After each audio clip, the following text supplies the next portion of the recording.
See, I'm What? on time, but I'm Man. nervous because I'm from that. All my uncles were in the military, so if you on time, you late.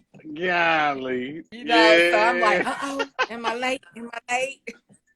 Oh man, How boy, you you doing? clean. I'm doing good. Oh, let me get my stuff I'm not situated. clean. This is just like regular when I'm, zooming with friends, right? Mm-hmm. Yesterday I had a whole beat. Yeah. And then it was sweating and I was looking like a raccoon and whatnot. And I was like, Lord Jesus, Oh this is a man. lot. Hey, Nia. Yeah, the folks pulling in. The folks pulling in. Let me see This is here. exciting. I'm very nervous. But Oh, for what? well, folks will drag you.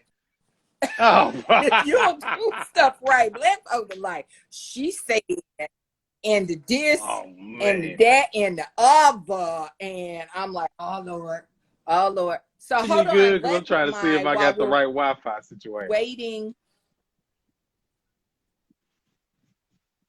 while I'm waiting on more people to show up, I Okay. am going to, because I need new glasses. Can you Okay. see me? That's what I was trying to see, y'all. What it look like, y'all? Can you Are we can blurry or we good?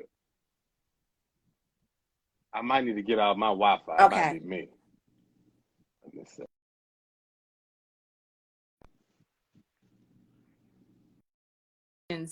I got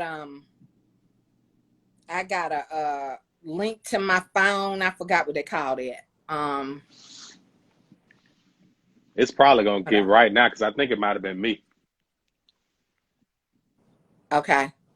Yeah, it's probably gonna get right in a little bit. Okay. Let me get my. Oh, hold 1 second. Let me go get some water. Go ahead, go ahead. So if I get I'm already strapped. I got the water. Oh, that's right. I forgot. Y'all be fully hydrated up in Fully this jam. hydrated. Should I put on my earphones? What do you Mm, think? you sound good to me. Y'all hear Okay. good? Well, I'll keep them right here just in case. So let me go get some water and I'll be back. Don't be looking at my dirty house. Nah, whatever. Woo, this house is Yeah, dirty. man, we shining. The jazz room be rough in here. What's up, y'all? Yes, yes. Sponsored by Books Are Pop Culture, you know what I'm saying? What is it? 2 books under 50 reviews, 10 books, 10 decades, a black man reading. We are in here. I see all the homies is pulling up. Oscar in the place to be. Nia, Meek. Yo, all the good folks is in. Young Reggie. Yeah. Y'all just leaving Crease Spot, man. Crease Spot was popping, man. She had Jasmine Mans in that thing. Tracy. Y'all be keeping up with all the lives. Yeah. Okay, I got my water Uh-huh. away from my computer because I killed a computer. What was it, last year or something like that? Hold on. Okay, so I've got my Instagram here, Mm-hmm. so I can be, but I'm not going to join from this one, so I can see the people because I need a new pair of glasses. So, Well, all right, mine fake. so Mine just add on to like the ambiance. so you can look erudite. I Mm-hmm. see. I see. Mm-hmm. Yeah. Okay. Let me Mm-hmm. move it a little closer. Don't want my head to be too big. Mm-hmm. Mm-hmm. That's why I keep mine backed up. Okay. Okay. Yeah. So how you doing, man? Woo! Let me tell you something. I got my second Pfizer shot Oh Lord. on Monday. Mm-hmm. And I'm always Ania and Crystal when I was on with them, just like spontaneously, Yeah, right? yeah, yeah, yeah. And I was talking about I was old, and Nia was like, "Stop saying that," and like everybody, but so I joke about being old and what have you, but I don't have hot flashes or anything like that. I started having hot flashes. Yeah. After Monday, and I mean, I am sweating. Yeah. And I'm like, as my mother can say, I'm having my own private summer here. And I know it's that thing. Yeah, yeah. But you know what? Consider the alternative. Yeah. Listen, I got mine, last week? I think I got it like last Monday. Tuesday, I was done. Like, I was in the bed, like. Same thing. I told my wife, I was like, cancel just your shot, baby. tired. Cancel your shot. Let me tell you something, Akili. When I got mine, so I told you we're gonna have stories. I didn't tell you I didn't tell me and Chris all my stories. I'm full of stories. So I went to the Chickasaw Nation to get mine, right? Yeah. And there was this little young brother. I don't know what is going on. I had none of these young men when I was young. Yeah, yeah. But I'm like, no, right? But this fine, long, tall brother. Yeah, yeah. Chickasaw Nation. And I mean, when you get to be an older woman, like when I was younger, because I'm socially awkward, when I was younger, I would never know when men were flirting until it would be over. Until it was too late. And would be like, girl, he was trying to holler. And I was like, for real? Yeah. They're like, girl, but now pretty much any cisgender heterosexual man who is not immediately saying, I have a wife, like you have a wife, Reggie has a living girlfriend, right? Mm-hmm, so if they not immediately saying, I got somebody, da da da, and they like stopping to talk to you and then they touch you. He kept doing these querying moves, touching my arm, and I'm thinking, now if this was, 10, 15 years ago, I'd be doing some damage right by now. Yes, but I'm too old for drama, you know what I'm saying? I'm too old for drama. But so that was funny because I have these this one really good guy friend that I met at the American Antiquarian Society. He's like a big brother, and he's always making fun because before the pandemic, when I would go to the grocery store, there would always be some young cat trying to holler, right? Spicy tenderoni. My God, there was this one little white boy, and I'm not prejudiced, whatever, but I have my preference, right? And it tends to be men of color, right? Yeah. It was something about this white boy, and he knew he was getting a reaction. He looked at me and he was like, I ran from that guy. I ran from him. He was like, just slowly following me around the grocery store. And I was like, Lord Jesus, I don't need no trouble. Yeah. Because young guys kind of get crazy. When they like you. They like you.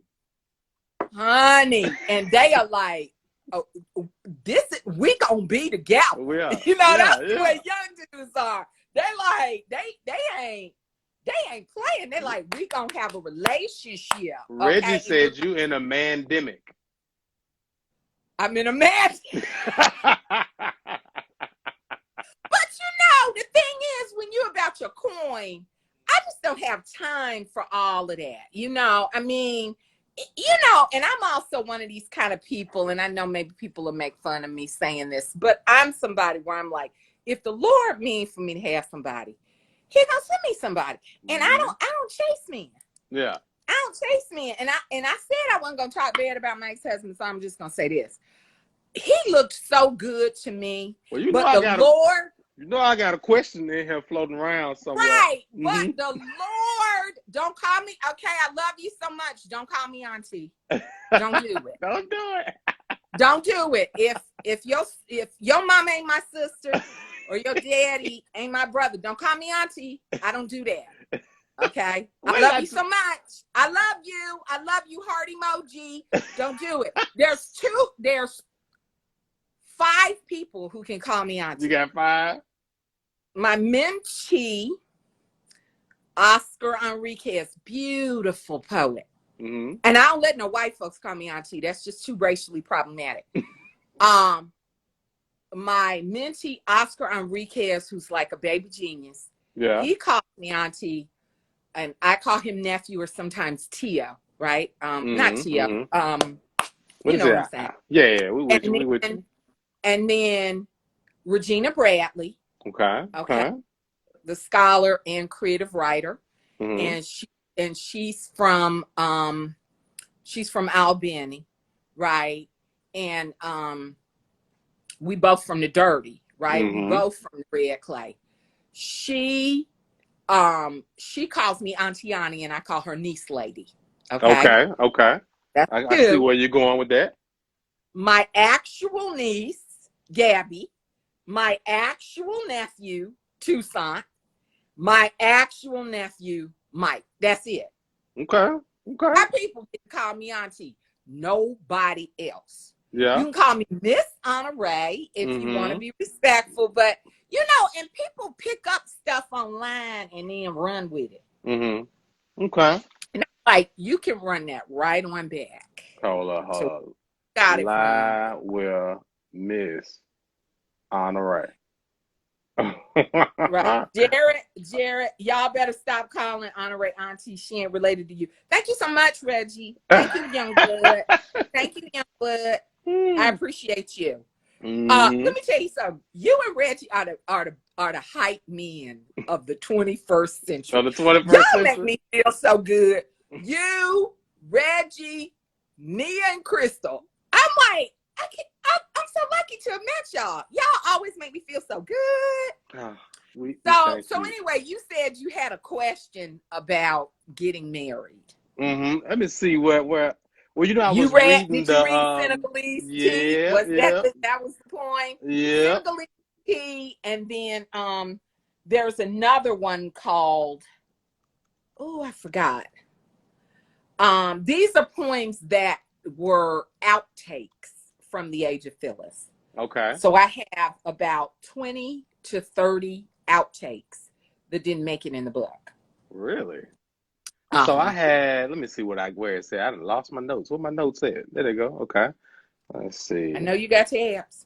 Mm-hmm. No, my tab game is. Hey, Nia. Hey, Crystal.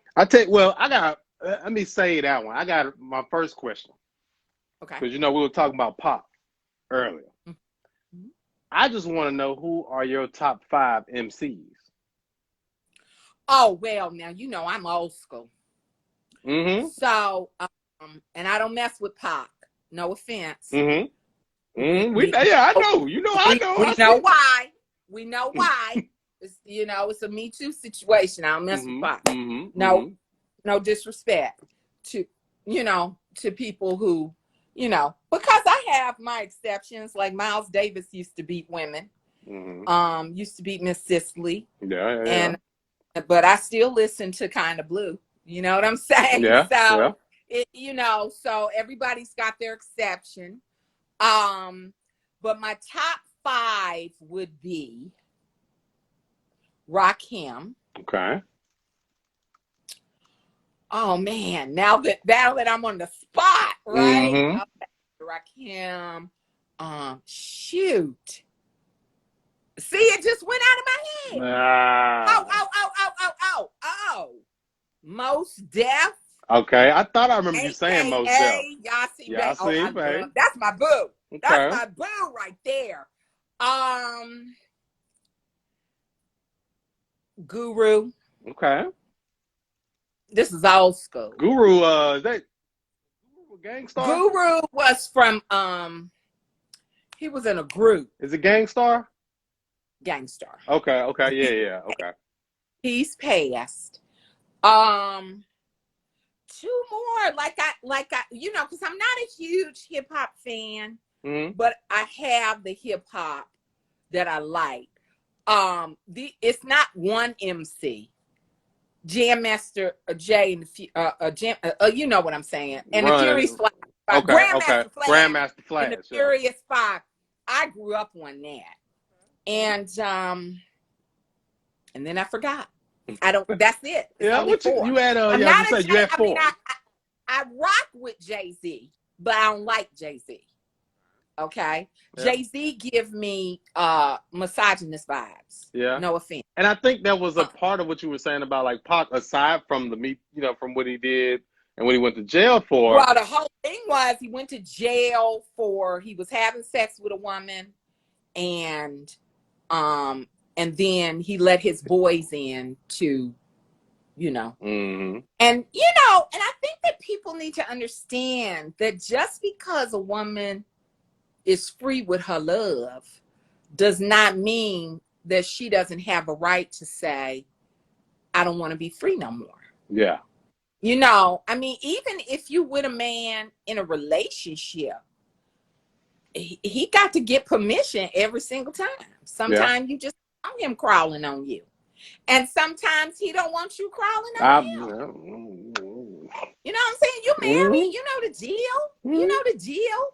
So I think that people need to understand that just because they have characterized a woman as, whatever they want to characterize her as, and that actually pops up in my novel. Mm-hmm. Right? What a good girl is. And I think that many of us Black women are really caught up in that good girl thing. And so it's very difficult to be erotic, or, to feel safe when you're erotic, because you'll have some, you'll be with a man and I'm keeping it, I keep it 100, right? You be with a man and you let your freak out, right? You trust him, you love him, or you don't love him, but let's just say you love him, okay? And you let your freak out, he make your hair go back, all of that. You doing everything. Toes you feel curl, yeah. You're right, the whole thing, right? You had to press the curl, now it's gone back across the water. Yeah. And feeling comfortable, and then he gonna sit up and be like, he get mad at you, then he throw up in your face. You let me do. You're like, oh wow. You know what I'm saying? Oh, yeah. So I think it's very difficult. And then when you add shame on top of it, with which women, I am a rape survivor. I'm a childhood sexual abuse survivor. I'm a former battered woman, right? So I had a very difficult, which is one of the reasons why I'm so sweet, but I have boundaries like nobody's business. I don't let very many people into my inner circle, okay? And I've come through on the other side, right? Therapy is a wonderful thing. Let's thank God for therapy. And so for me, the notion of that I've constantly got to be worried about being a good girl, right? And that's still like, you can a friend of, are we allowed to like say the N-word on here? Let it ride. Okay. Let it ride, sister. So my late friend, who James William Richardson Jr., aka Big Papa, right? Word. James used to say with white people that you could always be niggered at any time, right? So you come into a space and you're thinking everything's fine, and then you're niggered, right? And I think with women, you can always be hoed at any time, right? You can, and my thing is, I don't like the term hoe. I know that young women dig it, and and I think that's great. You know what I'm saying? And young women like bitch, and I think that's great. But I came up during a time when hey Carmen, yes, Carmen and I were best friends with James. Okay. But for me, I don't, I grew up in a time where, it was like splashing filth on somebody to call them a hoe or to call them a bitch or whatever. So I let the young girls do that, but that's not how I get down. Okay. But I do think, I think that I don't think there's any such thing as a hoe. I think that, I think there's such a thing as being comfortable with your sexuality and enjoying sex. And but men will trick you into, and when you get in your 50s, the wonderful thing is, right? Like, I'm cute, and I eat a plant-forward diet and all that kind of stuff, right? But you get in your 50s, you don't have to pretend to anybody that you're a virgin. You don't have to pretend to anybody that you don't like sex. You don't have to try to pretend, that you don't have a body count. You're like, what the hell is a body count anyway? Yeah. Okay. People can catch a disease from one person. From one single body.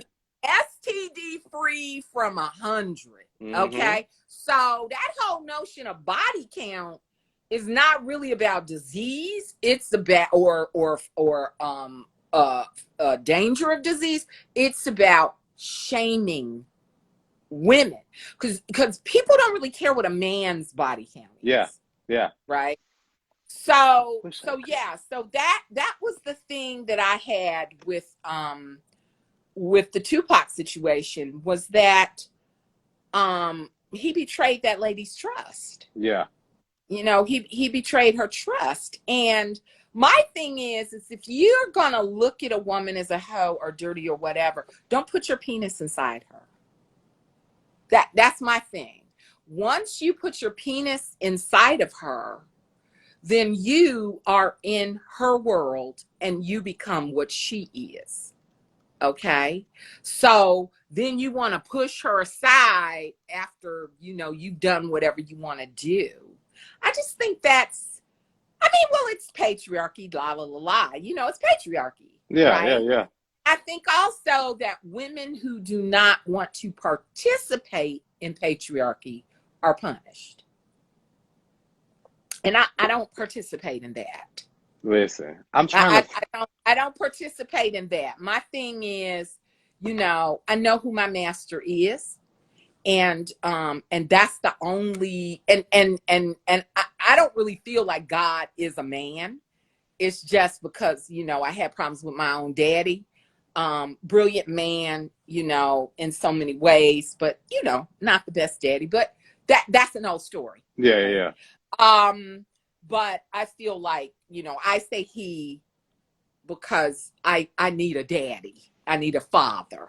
Right. And so, how the old people down south say, Father God, that's why I use he. But, I don't really feel like God has a gender. Yeah. But when I say I know who my master is, and it's not a man, it's not whatever. And I think that, especially when you're talking about young women and young men, young female identified individuals, right? I mean, young kids want to screw. That's natural. I remember how I was. Everybody want to screw. Everybody want to get down. Everybody want to have orgasms. That, like my mama used to say when I was growing up, if God didn't want us to make a little love, she wouldn't have made it feel so good. My mama used to tell me that all the time. She was very pro masturbation, the whole shebang. Yeah. But there's still now moments where I'm bashful, because you never know when a man is going to hoe you. Like you said, in a moment. Never know So I use when this he poem from Jasmine Mann's for my bell ringer to like discuss like that dynamic. It says, "Must be nice to waste your body and still be able to keep it," right? And like my oh, you students, know what? I have heard so much about this book. I have got to get this book. I have got to get this book. Everybody mm-hmm. is talking about it, right? And I got to tell you, I read very little poetry these I was days. gonna ask, do you like, because Well, you know, I have my oldies but goodies that I read. I have yeah, 2 copies of Lucille Clifton's The Collected Poems, right? mm-hmm, You mm-hmm, know, one that you eat, well, I don't eat fried chicken no more, but you get your grease stains on or whatever, and then the other one mm-hmm. you keep pristine. But yes, that's it. They get to share and then to be like, This one, this the one that, this is mine right here. yeah. And I mean, Yeah. right. And I remember like when I was going back to church, when I was in the middle of my divorce, I really needed some hit me with some poetry, Rex, please. The Collected Poems of anything by Lucille Clifton. Yes. When I was doing my Anything by reconnaissance, Clifton. I Blessing the learned so Boat, much Good about Lucille Clifton. Woman, Good Times, The Collected Poems of Lucille Clifton. Who else do I dig on? Gwendolyn Brooks, The Gwendolyn Brooks. Essential Gwendolyn Brooks, Elizabeth Alexander, Venus Hottentot, The Body of Life, Natasha Trethewey's Native Guard, Major Jackson's Leaving Saturn, Van Jordan's Magnolia. You know what? I love Mary Oliver. Mary Oliver? I Okay. love Is that the nature poet? Mary See, Oliver. my Can reconnaissance break game. down, some birds. Mm-hmm. I mean, she be talking about birds. She be having 80, 11 points about birds, and you be like, oh, I felt that Fresh all ass through my birds. body. I'm trying to tell you what I know. Henry Dumas, Reggie is brilliant, and the world needs to know. Yeah. Henry Dumas, yes, I don't. I haven't read his poetry. I've read his short stories. Keep in mind, Reggie, that my father was a Black Arts Movement poet, Lance Mm-hmm. Jeffers. And Lance so, Jeffers, yeah. I never met Henry Dumas, but just about everybody that you will look in Larry Neal, an anthology with Larry Neal, et cetera, those people have been in my home. Yeah. And I'm not saying it like, but it's just, but the whole thing now is even now, the black literary circles are so small that we either know each other for real or we interact online or we, whatever. It's a small circle, right? Yeah. Black poetry circles are very small. And so, a lot of those people, right? My mother taught Alice Walker, because they're both from Eatonton. Yeah. No, I'm not familiar with Leon Forrest's work, but I am familiar, Michaela Reed's, with, and forgive me if I don't know everybody's government name. Yeah. But yeah, I haven't read his work. But yeah, Henry Dumas,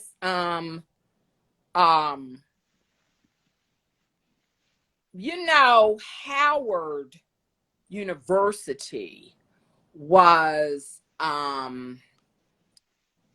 Jasmine Ward and Kiese, the best writers of Mississippi.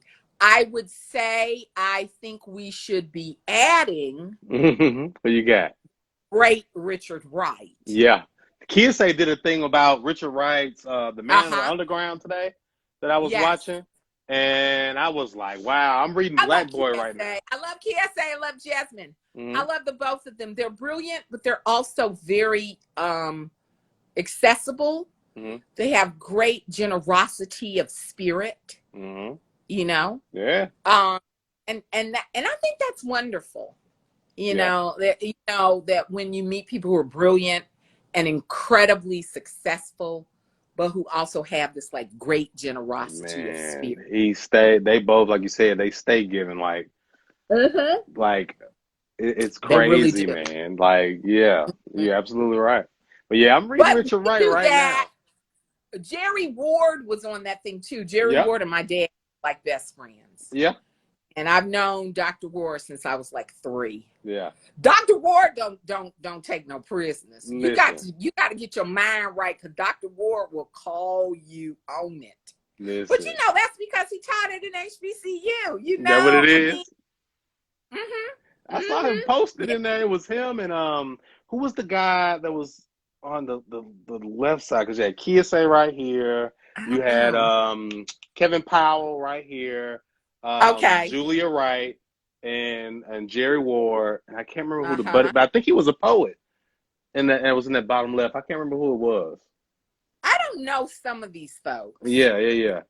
I don't know some of these folks, but yeah, Richard Wright, I mean, a very tortured man Mm-hmm. in many ways, Yeah, a genius, yeah. um again, I'm sure people I'm burning all my journals. I don't want nobody to know that much about me. Charlie Braxton, yes, the Yeah. Black scholar, Charlie Braxton, very well known Mississippi writer. Okay, okay. Yeah. So let me see here. Let me see what I I can. know you about to I'm set it let me off. say. I'm Okay. ready. All right. So there is.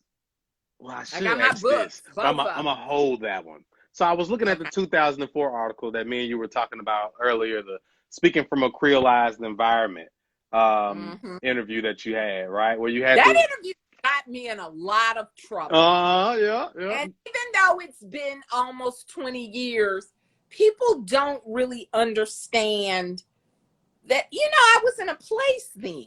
Mm-hmm. And not necessarily a respectful place of my elders. And I'm in a different place now. You in a different But space. I mean, I'm an elder now. Yeah. Okay. We're getting there. So there's certain things, but yeah, I do think that people need to be questioned Mm-hmm. about, some choices they have made. Yeah. You know, one of the things, but going ahead, you So said this, speaking. but you get into so this is what I really really loved about Mhm. it, and I think you're like hovering on it anyway. So you talked about how you made this switch from a racial anger towards nuance and an emotional interrogation, where you were kind of like Mhm. repositioning yourself towards subtlety. And Mhm. that's what I kind of want you to kind of speak to. Why did you feel that was necessary? What kind of things made you start making that move? And also, just like, are you still working in that emotional interrogation? No, I'm Okay. still in the emotional interrogation. So I'm going to keep it completely real with you. Okay. When I began, yes, the recon, Reggie. When I was in that space, I was in a very ambitious space. Okay. Okay. I was in a very ambitious space for my career. And see, y'all young bloods, you've got Black Lives Matter, all these sort of things, and you're, loud and in a good way. Yeah, But there's I like mean, space for loud, like that ambition. right. But when I was coming up in the game, so I'm gonna tell a story. Okay. When I was coming up in the game, you had to be terrified as a Black writer. So like when Kiese talks about, that editor that, like having those kind of problems with his book, Mm, um, and but still sort of doing it because he, wanted, that's, although Kiese is younger than I am, that's what we came up in. yeah. Okay. That you had to be terrified of white people. Okay. I was so terrified of white people that I was at a major literary gathering, and my workshop teacher was sexually harassing me right? First he said he wanted to rub his belly against mine. Then he would say these things, and I, first of all, being an abuse survivor, I just didn't know how to respond to that. But I'm not sure you ever know how to respond to that when you're someone who's powerful. Yeah. The thing is, they gave this man, a posthumous award and all of that, right? Mm-hmm. And so there was a Black woman there. God bless this woman. She told me to report him. They never invited her back. Yeah. Came to her and I cried, and I was like, I don't know what to do. And she said, Honorée, you need to report him. And I never mentioned her name when I reported him, but I think they saw us, speak. Whenever two or more Negroes are together, right? And that is a metaphysical truth, right? Yeah. Like 19th century truth, right? Yeah. This right here is a riot. Yeah. So I went to the director of the conference, who's since retired, and he was all like, oh, I'm so sorry. And then he came back and he said he didn't do that. And I'm thinking, not only did he say this shit to me, he was asking women about whether they landscaped their, Lord. I mean, it was a thing. Yeah. We all got together one night, Black women, white women, Latinas, and talked about this man. Don't tell me. And he said what he said about rubbing his belly against me in front of witnesses. Yeah. Right? And then when I would see that director, and then I have another story. So I would see that director, and I'm coming to a point about careers. Mm-hmm. I would see that director at AWP, and he would give me the white folks eye slide. Yeah. Right? The eye slide. I look you in your eyes, and then I move to the side as if you don't exist. Mm-hmm. He showed up to Miss Lucille's private memorial. Right? And he was so shocked to see me speaking. Right? Miss Lucille did stuff before she passed away, and she continues to do stuff for me from the other side. From the other side. No, I'm trying to tell you what I know. Her girls asked me to speak it, and I remember I was looking at him, and he was like so shocked that I was there, right? And I was just, so that was that Michaela Reed says, that's sickening. Well, I got an even worse story for you. Mm. So I was at another low residency. You can probably figure out which one, right? Yeah. Well, I was at a low residency. But you see how young folks would just say, I was here, the man's name was, but we don't, older Black people are still like, right? Yeah. Because you never know when you're going to be punished. Mm-hmm. Like you said, you could be niggered, like you said. You can always be niggered. And so I'm at the dinner table. This is when I ate meat on a regular basis. And eating these beautiful lamb chops. I always remember a great meal. They were well seasoned, but also I don't like my meat bloody. Yeah. So it's very difficult to find a chef who can make medium well or well done meat and still have it tender. So I'm eating this beautiful meal, these wonderful lamb chops. And this man says to me, Honorée, and I'm at a table of nothing but white men. Yeah. It's me, and they're old. Okay. They're old men, right? One was maybe 5 years older than me, 10 years older than me. The rest of them were in their 60s. One was in their 70s. So I'm sitting at the table, and the man says, I love your Southern accent. it makes me want to mount you from behind. Now, he didn't say it makes me want to date you, it makes me want to make you my girlfriend, or even it makes me want to make love to you. Mount is what dogs do, what animals do. Okay? And it was horrible. Yeah.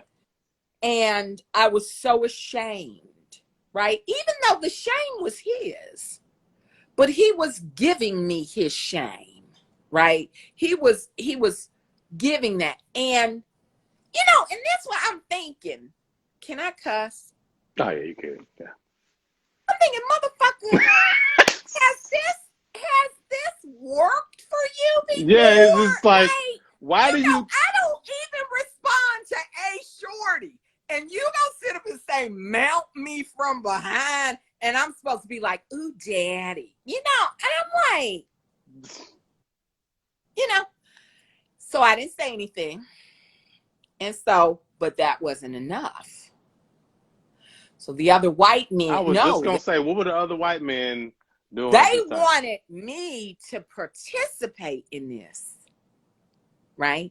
This has happened before to another white guy, because my mama always will say, white folks don't know how to play.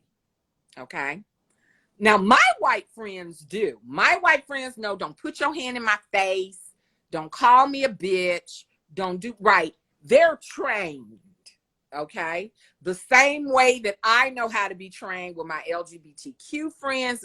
We all have to know what we don't do in particular cultures that are not ours. Absolutely. Okay? Yeah. Like, don't touch my hair. Don't be talking about, ooh, this is a cute outfit, unless you are one of my white friends. Okay. I don't want no white strangers coming up to me on my body. Okay. So I remember another time, and I'm going to get back to the dinner party. Another time, this white man, I was with another poet, and people were always telling me I needed to learn how to get along. Right. And I'd probably be super famous right about now if I knew how to get along. But I'm not going to give up pieces of me in order to be famous.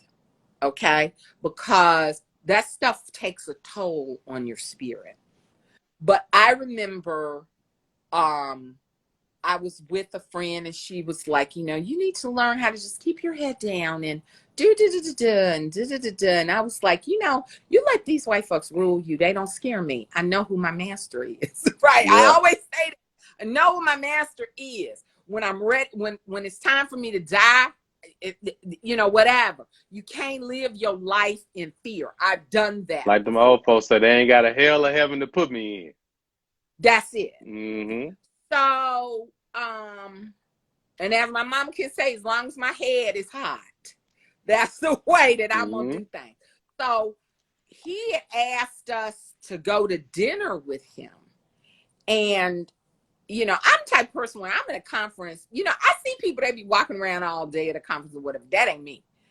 I have to take a couple of showers throughout the day, change everything. I got to feel fresh. Yeah, I got to feel fresh. I can't be walking around funky. Yeah. And I don't, use antiperspirant because, you're not supposed to be all of that stuff in your ducts and all of that. So when you use different deodorant, you got to get it going, right? So, so I turned to her and I said, I need to go upstairs and shower before. And he says, yes, because I can smell you right now. And he was smiling, and I'm thinking, does this asshole think this is sexy? Lord. That's supposed to turn me on.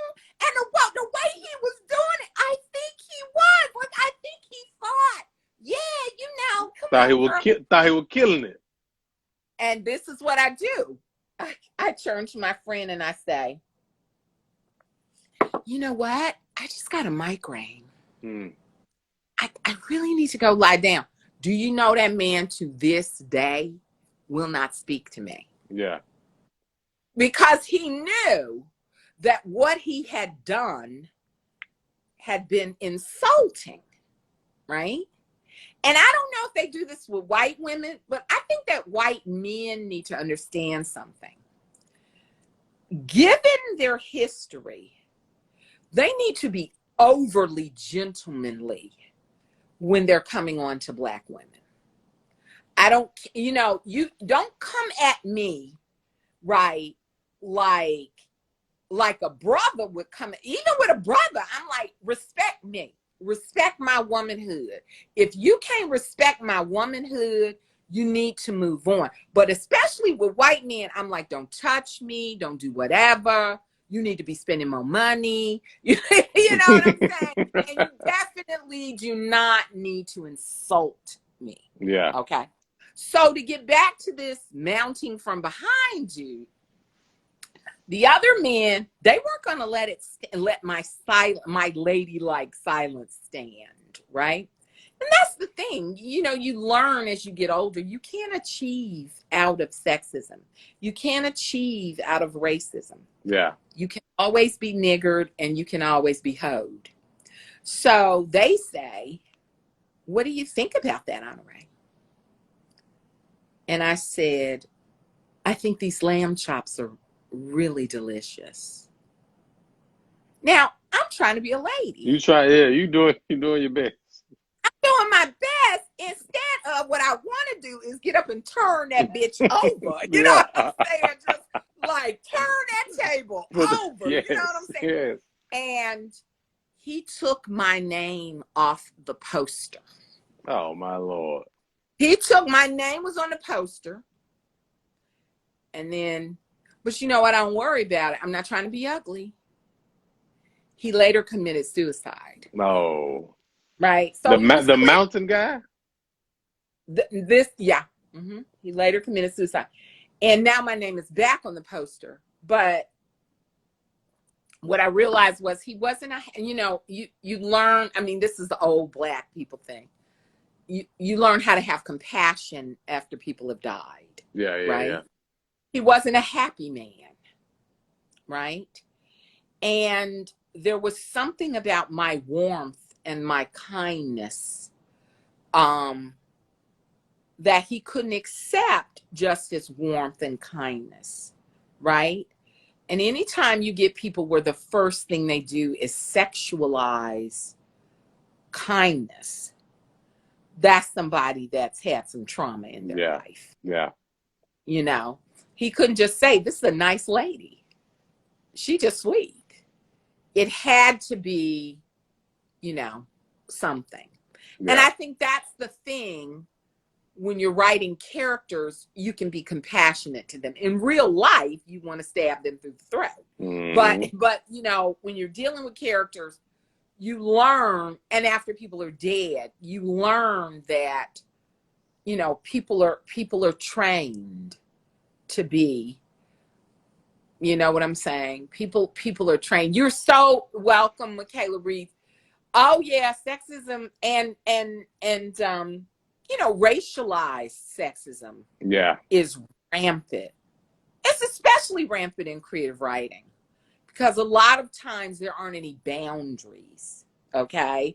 People come in and they're writing about, sex, or they're doing and there's drinking that goes on, right? It's like my students, like I say to them, you can feel free to turn in what you want in office hours, but you need to be careful about what you turn in to the entire class, right? Mm-hmm. This ain't New York. Yeah. You know what I'm saying?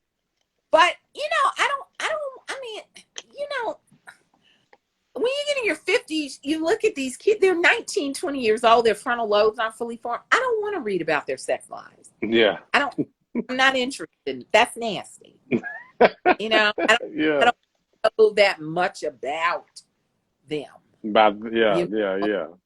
I've had students, write about they like I'm like, sweetie, Professor Jeffers is an old lady, and I just don't want to know that, and I mean, other people like, and I'm like, whatever. Yeah. I'm not, because the last thing I need is another student, and we have many religious people out here I was gonna say, going you to. still in Oklahoma, Yes, child. huh? Yeah. Pray for me, young blood. Pray Listen, for me. listen. Okay. It's all right, though. It's a job. You know what I'm saying? Hmm. But it's been difficult since 45. Was it? Yeah, yeah. And I was So anyway, reading, what's the name of that poem? No, it's not a poem. You were writing, I think, to John Freeman. yes. Yeah, Yes. yeah, yeah. So I was reading that one, and you were talking about how when you first got the job, you sat in the car and you were like, communing with the ancestors, and When you. I bought this little, very modest house, Mm-hmm. but my mother's people were tenant farmers. Yeah. My mother's father could not read and write. He could only sign his name. My grandmother only went to like 7th grade. When my grandmother was in when she was a young girl, the school in Eatonton only went up to 8th grade. So I remember my grandmother, and when she would read the newspaper and she would read it out loud, and it was very halting, Yeah. So, my grandmother's father, they called him Pie, but his name was Jinx. There's the Jinx in the book, right? Yeah. Yeah. I recycle some of these names, right? Mm-hmm. But it's not the same Jinx. And my grandmother's father was biracial. And then her mother was part Native American, at least that's what she said. And I believe her because, I believe her because Eatonton, Milledgeville, that's Central Georgia, that's a Black Indian enclave. Yeah. Okay. Yeah. Which it's a Um, couple of those down in the South. I mean, Mississippi Choctaw, Mm-hmm. Yeah. Alabama Choctaw, Alabama Creek, Mm-hmm. Georgia Creek, Georgia Yeah. Cherokee. But his mother, Pie's mother, great grandma Mandy Napier, she was born in slavery. So you're talking about my grandmother was only 2 generations Yeah. away from, okay. So I still am deeply moved and deeply in thought all the time about, how very close I am to these moments. Somebody said I've never been to Oklahoma. You ain't missing nothing, baby. You ain't missing a That's damn Robert Jones. thing, okay? Yeah. So yeah, I always think about how close I am. So when I sat in my car, because I thought about, my mother is the first person in her family. My father's people were Black bourgeoisie. Yeah. Okay. Ooh, His grandfather was the first Black football player at University of Nebraska. His grandfather was a doctor. His great-grandfather was a doctor. His great-great-grandfather, white man, was a doctor. Yeah. Right? Light-skinned people only marrying light-skinned people. You know what I'm saying? Like that book, Our Kind of People. I know what you're talking about.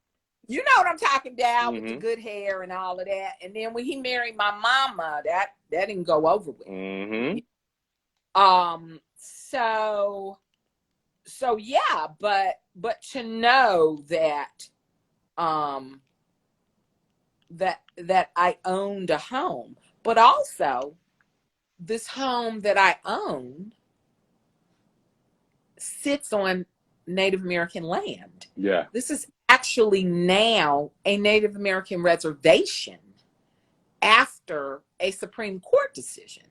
So all of those sort of things go through me all the time, right? This is my house on my land, right? But it actually belongs to the bank, right? But then this land is not my land. And this land is not originally, you know, the land of the 5 civilized tribes. Yeah. This is Osage land. This is Kiowa land. This, you know what I'm saying? Mm-hmm. So there's all of that happening. Yeah. So like you talk a little bit about that, I believe, in the way that you were like in the archives, but also like I feel like the land is an archive for you, right? Because you talk about like how you have that's to. Good, yeah. Achilles. All right, I see you. Mm-hmm. Yes, it is. Yeah, and yes, you talk, and you, I think this is in the Age of Phillis. You're talking a little bit about how when you get into like that metaphysical communion with the land and the ancestors, you have to be like particular about who you tell about that, because they try to act like that's not a like an intelligent thing to speak about publicly. But right. if that's informing the writing, and specifically like the blues poetry that you write, right? And how important it is for you to like be in communion, to do that work and to be with the folk is another thing that I believe you said. Can you talk a little bit about that? I think that the thing that I wanted people to know about love songs, the love songs of W.B. Du Bois. So first I'll talk about, the Age of Phillis is the first book that's not my book. Okay. Now, certainly, I've been communing with the ancestors since the first book. The Gospel of Barbecue starts with a book about Tuscaloosa. Yeah. Okay.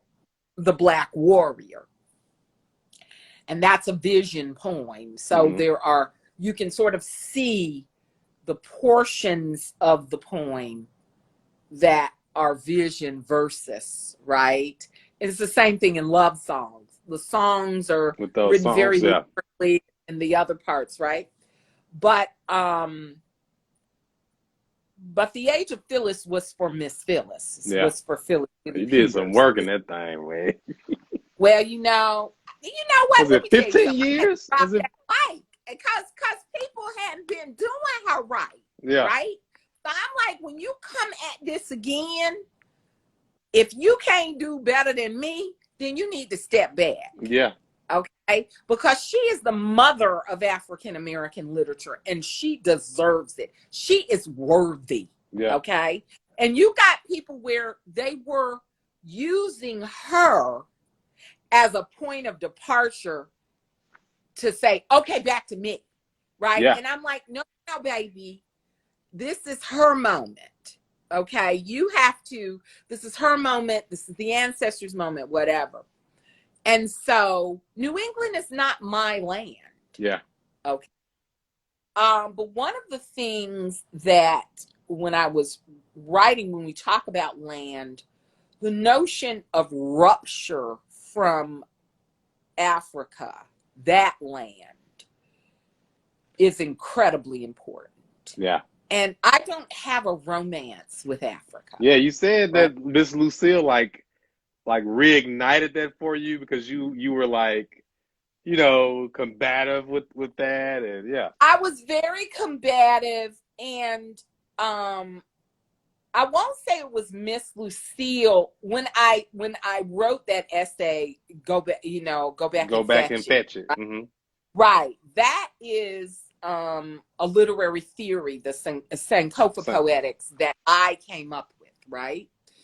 And so now at this point, it's easy for me to be okay with the tension and the complexity that I have with Africa, okay, that I have with West Africa. Do you have a favorite book you've written, Miss Jeffers? Outlandish Blues. it remains my favorite because it's fat free. There's no fat on those poems. Mm-hmm. Those poems are textured, but as well as very accessible. You know, I used to know all of those poems by heart, right? But the Age of Phillis is like, for me, I didn't actually know whether I was going to survive. Man, yeah. Writing that book, it took a real toll from me. Hey, Kelly. What's up, P? It took a toll on me. And I had gone through so much grief, Akili. Yeah. Miss Lucille died. Then James died. Then my sister died. Mm. Then my marriage died. Yeah. And it was a lot. And it was nothing but the Lord, nothing but prayer. And I would get on Facebook, because I have a very small, Facebook group, and say, I need prayer. I'm calling on my prayer warriors, right? But in terms of like the land, the notion of ancestral rupture continues. I mean, it hurts. Yeah. I think that a lot of time behind anger is pain. And so I realized that the crankiness I had with West Africa, which, those people are dead now that, were participating in the slave trade. But I do think that it kind of bothers me when Black people refuse to accept that, Africans were enthusiastic participants, right? That was not something white people brought to the continent. Yeah. And it was not a benevolent, benign. I mean, when you read about Mansa Musa going on the pilgrimage to Mecca, and he carries 1,000 eunuchs. Do people know what eunuchs are? Yeah. Do people know that eunuchs were castrated as children? Yeah. That is not benevolent. Do people understand that women were, women had no agency over their sexuality, right? Do people really understand this? And so, I mean, there's still child marriage right now in West Africa. And people are like, oh, the white man brought, I think people need to understand Africans were not children. Yeah. So you can't blame everything on white people, right? Did they take that slavery ball and run with it? Yeah, they got the Absolutely. They was skiing with that motherfucker. I mean, the technology. Yeah. You're just like, whoa. You know what I'm saying? So yeah. Theo, you ain't seen Game of Thrones, Theo? Theo said, can you spell that word for me? Yeah. So I think that and then children who were boy children, assigned at birth, boy children were who were castrated. Something like a third to a half of them died. Yeah. Result of castration. So I think that people have to be really careful about, and that whole thing. Like, I understand we love Black Panther. It's great. But people need to understand the problematics of African kings and queens. Empire always means murder, rape, pillaging. Even in cute outfits with dark brown skin. I mean, that's what people understand. We were not African kings and queens. If we were, we wouldn't be over here. They'd be still over there. Yeah. Still be over Unless there, you, I guess, okay? was captured warriors or something, but right. So land is, and I gotta tell you, I remember when I was, when I went to Senegal, I was supposed to be, I keep telling people, I was supposed to be back in the Gambia last May, and telling you right now, it was hurtful. It was real, real hurtful that I couldn't go, right? If God says the same, I'll be back there.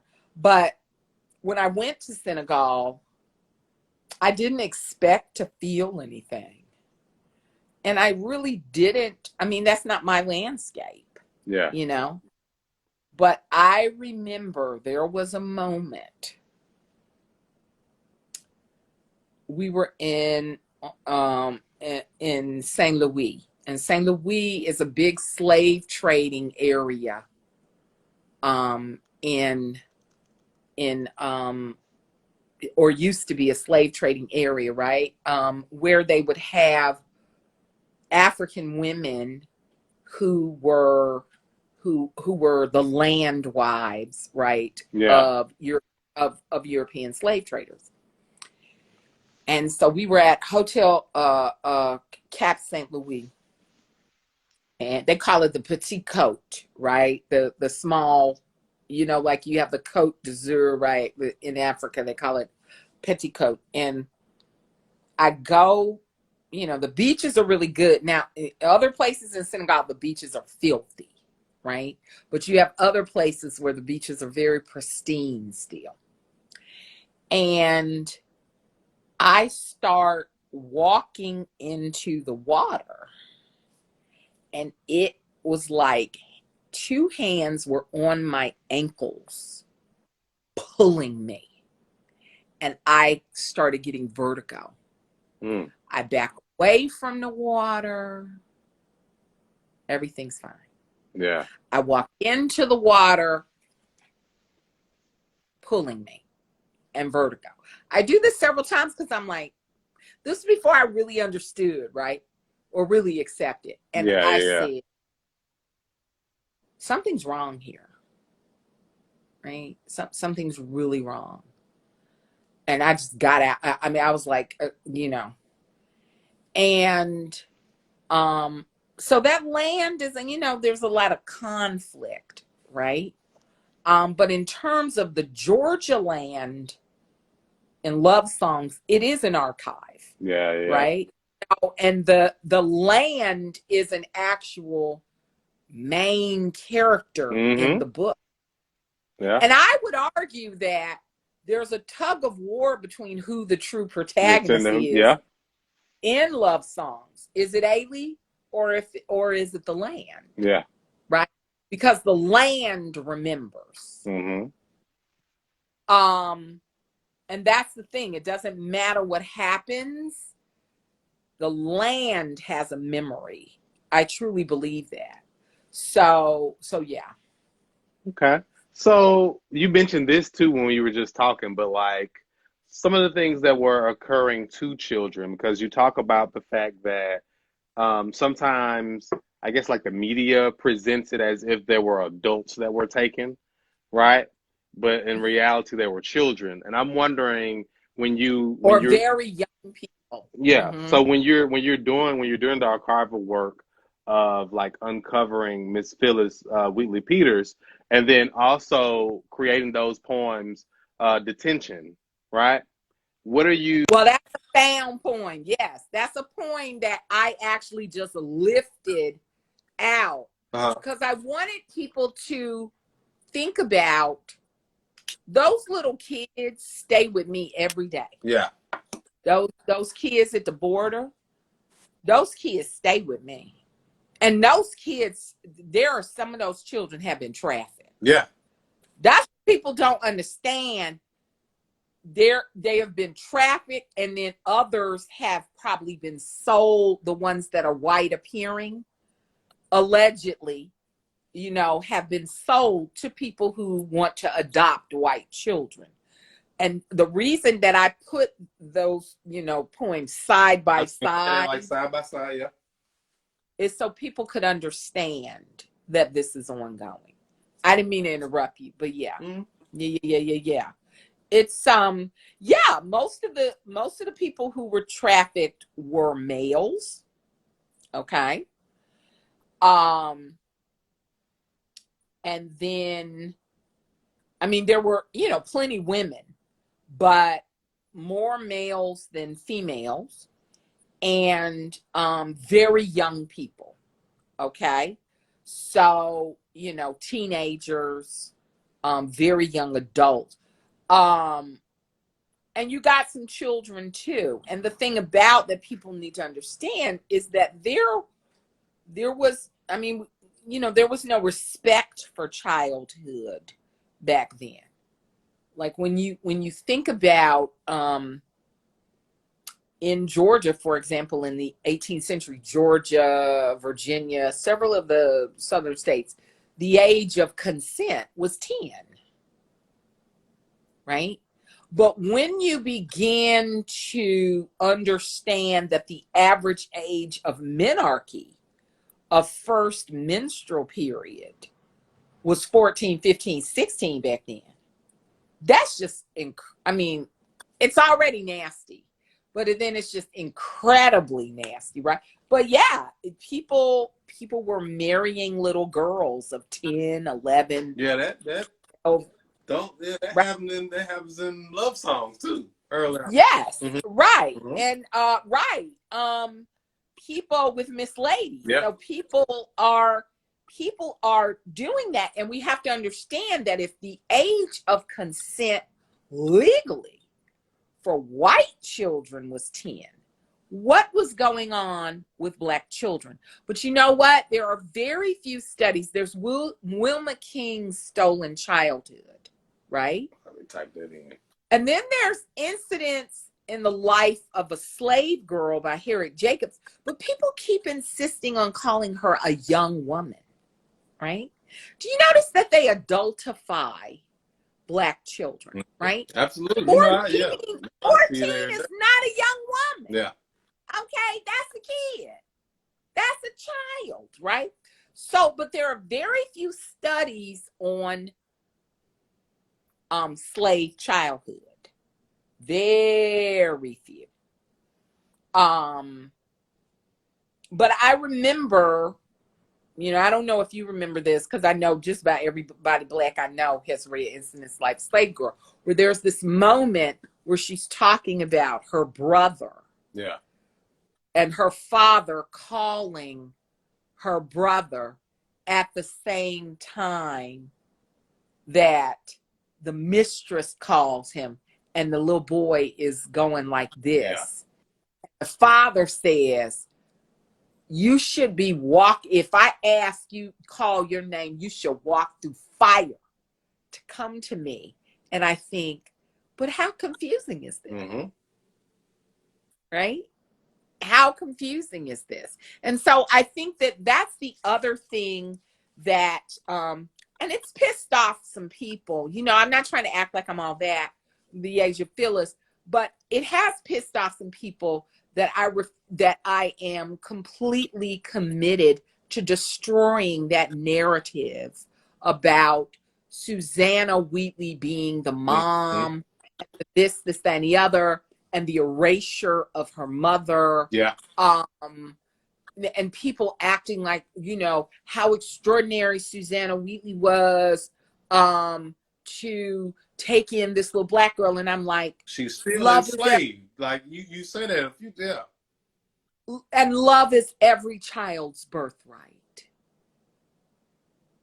There should be no gratitude that a child has toward a caretaker. That is your birthright. When you are a little bitty baby, right?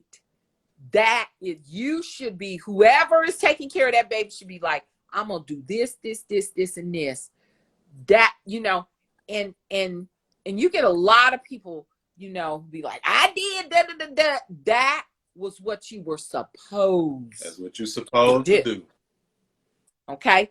They took that little girl into, you know, she was between 7 and 8 years old.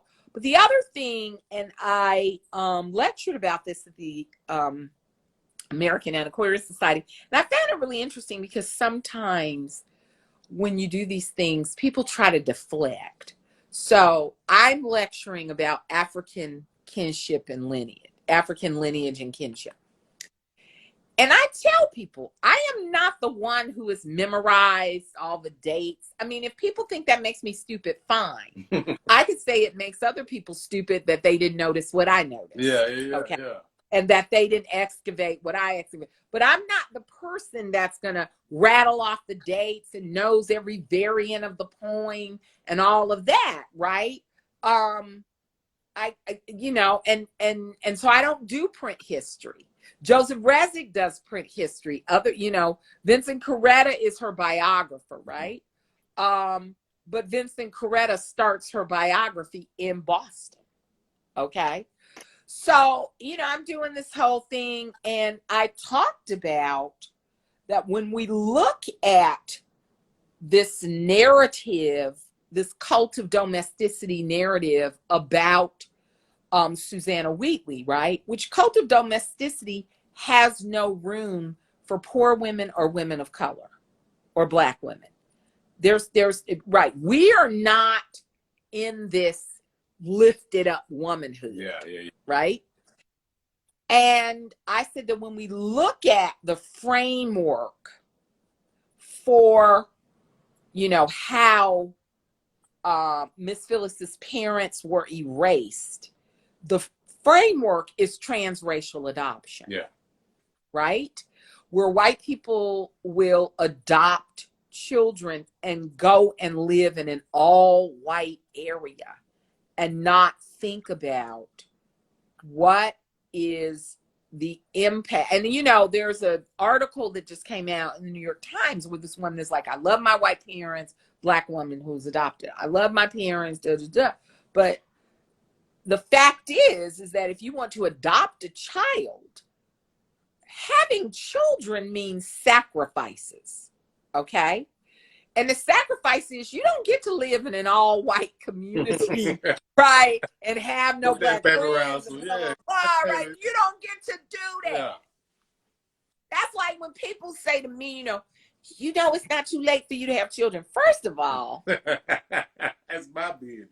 First of all. And second of all, why do you assume that that's like what I want to do, right? I love kids, and I think it also confuses people because I love children, and children love me, right? Children love me. I get along really well with little bitty kids, right? But I said to people, I'm like, a child is not a sweater that you're knitting, and you fuck it up, and then you can just unravel it and start from scratch. You fuck up a kid, they're gonna be like Jeffrey Dahmer eating people. That's a great responsibility. That is a great responsibility. I remember Jeffrey Dahmer's mama, Keely, was on some place, and she was like, he was always such a happy child. And I'm like, you're lying. He eats people. You did something to that child, girl. Say something.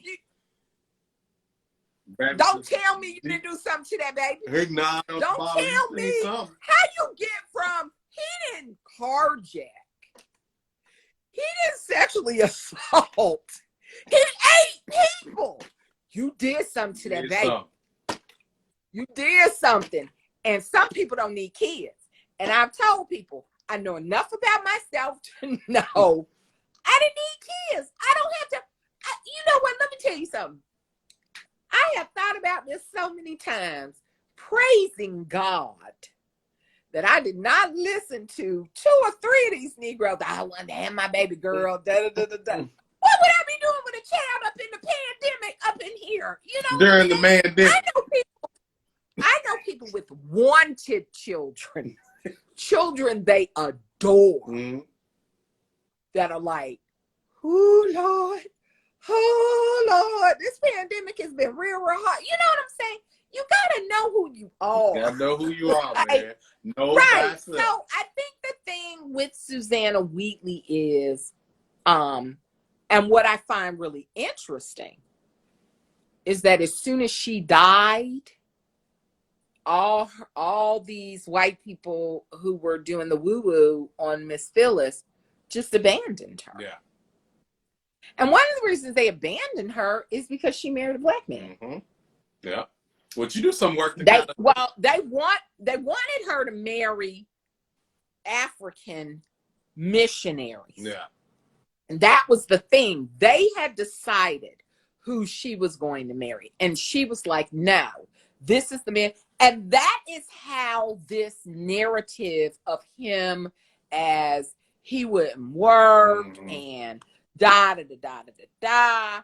And you know what I find interesting is you're talking about brilliant scholars who were aware that there was an economic depression going on, and they are still like, yeah, he was lazy. Yeah. Right? Coincidence that he's a black man? Coincidence? Right? Coincidence. It's just like, I mean, I know I'm taking a leap here, but you know, we're all bearing witness, even though I just can't watch the trial. The George Floyd trial. Yeah. And they're like, he was this and he was taking, you know, he was taking drugs and blah, blah, blah. Drug addiction is a disease. It is not a moral failure. Yeah. And notice all these white people who are addicted to, like, I grew up we the during ones that gotta meet prerequisites to live. Like, the man ain't just deserve to live because he's human. There were 3 brothers that I hung out with, young boys. Scott, Black, and Junior. I remember them. And this is when my parents had separated and my father was trying to starve us out and make us come back home. So we were living in Section 8 housing, even though my mother denied that. But now with my critical analysis skills, I'm like, yeah, we were in the hood. Yeah. But she would always say, we're not going to be here long. Right? My mother is very sedated. Passing right? through. Right. We just passing through. And Black sold crack, Scott sold crack, Junior sold crack. Right. And this was when, you know, I was a young girl. I was in college, so I kind of broke up the crew because I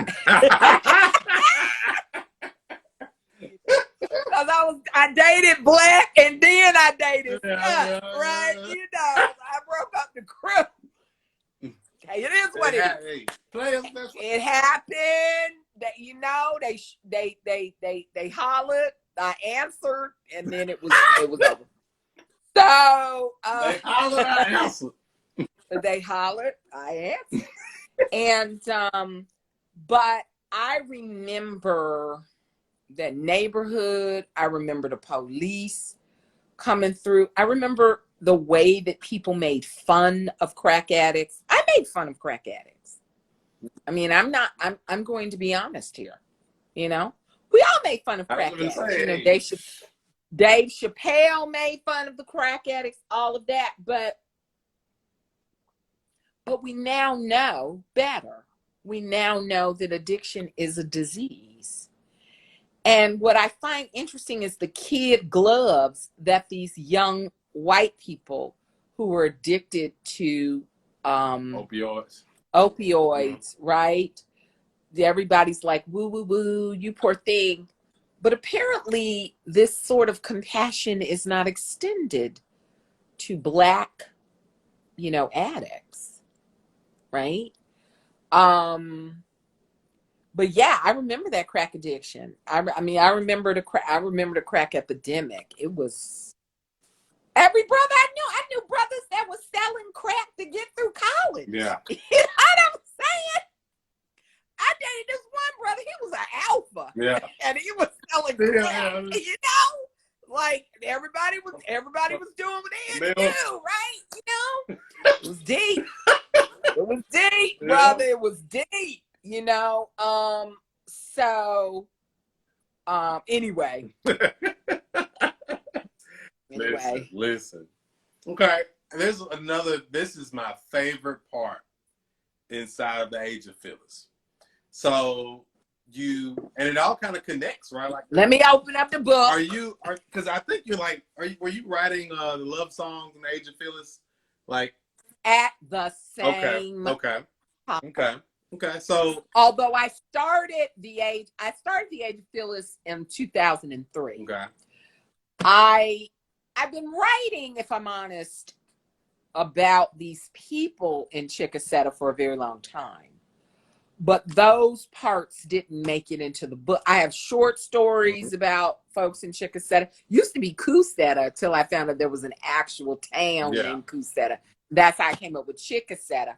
But I started in earnest writing love songs in 2010. So so keep on going. So I was looking at just, because I was reading some of your essays too, and you were talking about the Amistad, right? And then you said there's a piece of the Amistad at Talladega. Is that correct? No. No. What there is, oh man, you really did recon. Mm-hmm. Yeah, you know. Michaela Reed said 2003, I was a baby. Thank you, Michaela. I really needed to know that, Chad. Thank you. Okay. So Michaela, like, you old girl. I'm like, I am. But I'm like, fine wine. Yeah. This ages really well. So you have certain schools, historically Black colleges and university HBCUs, that were founded by the American Missionary Association. Okay. And the Amistad was, let me try to remember, the Amistad, like the folks on the Amistad were championed by the American Missionary Association. Okay. So Talladega was founded by the American Missionary Association, or people who were associated. Because you remember, so many of these schools were founded right after the Civil War. Okay. So the ship, the Amistad ship, is like a symbol of the American Missionary Association. So when I was at Talladega, it's still there. Yeah. But and we have that you can like step on it one time or something, whatever it is, like. Oh, honey. Step on it if you want to. But so many of these Black schools have these sacred symbols. My mother is a Spelmanite. My two sisters are Spelmanites, right? And there's the arch. And so when my mother was at Spelman, you would get expelled for walking underneath that arch. Because the only time you could walk underneath that arch and going forward was the day that you graduated. When you graduate, When you graduate. So there are all these sort of rituals. I look at it as very African. It is very African, right? Yeah. So there are all these rituals. So there's if you look up those Amistad murals, look up the murals. We had, they're gone now, but in the library, we had the murals that were on the wall, right? The famous, by like a famous Harlem Renaissance. I have gotten so fuzzy during the pandemic. But yeah, when I was there was like an invisible force field around the ship. So I remember the first time it says at USF we had a ritual like that. You can't walk on the plaque until you graduate. And Rita 42 said, no, you do not step on that ship. No. Who said, who there? Rita 42. Who is Rita 42? Did you go to Talladega? So so when I was there, it was I remember before I attended the college, I came, my father had like a Mellon professorship or whatever. Mom and I came down to visit him, and I went to the library and I stepped on a ship, and people came out the wood. Don't step on the ship, don't step on the ship, don't step on the ship. I was like, what is happening? Yeah. Right. But when you go, they let you know, these are the things that you don't do. But now, I try not to criticize the young folk, but now they have to have a little thing around it. Yeah. Everybody will try and step on the ship. Everybody trying, that's You know, that's a thing. Hal Woodruff, thank you. Who says this? Rita 42. Rita 42, the mirror. Hal Woodruff, 1964 1964. graduate of Talladega. Hello, Diga, right? So yeah, so you didn't step on the ship. So there is a similar sacred symbol at Rutledge College in love songs. Okay. Right? That you don't step on this, you know, you don't step on right? And it's not the ship, it's something else. Because I remember there were all these sort of different things, you know, sacred symbols, you know, and all of that, rituals that you do, right? Yeah. So but yeah, slavery is never far from the imagination in love songs, and it's very important to the Age of Phillis. Yeah, because the song is like, I had no idea about that. Oh, you did? I didn't know a thing about that until I read Age of Phillis. And so you have a poem prior to, let me see, that mentions it. And then I was like, let me go see what this is. And then you have and then it's a longer poem. Let's see, where is it? It's the one that Blues Odysseus. Yeah, that's the one. Blues Odysseus. And the notion of drowning, right, pops up again and again. And I'm not the first person to write about the song, so I want to be very clear on that. Whenever you look at the notes, you'll see this poem is written after da da da da. Even if I didn't read those poems, what I wanted to do is respect people who had with the notes, who had done that before, because I also wanted to create a I wanted to create a community of Black poets, because all of us are, you know, the literary descendants of her, right? But oh God, this poem was so painful. Yeah, because Letty's saying, tell them about what happened on the zone, like. So, okay, yeah. so and it's in the catalog. I usually don't do this because, you know, I'm not one of those people that just likes to hear my own stuff. But I'm gonna read this one. Let's do it. So this is called Blues Odysseus. How many sat underwater, entangled by myths past tense, before Neptune first raised his beard in the direction of Ethiopia, and after Odysseus, always living, was saved by Homer's tablet? Centuries after that story was written in the land of not make-believe, a crew of slave ship sailors threw 132 Africans into the Atlantic Ocean. Heave ho to souls and people and laws and kin.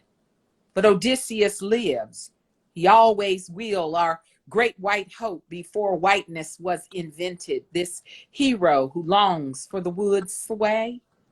Despite his tendency to chase tail, sirens, and sundry other poppycock drinking girls, I want to be happy that Homer imagined a sea housing pretty forgiving nymphs, while somewhere else a wheel dances and someone else drowns.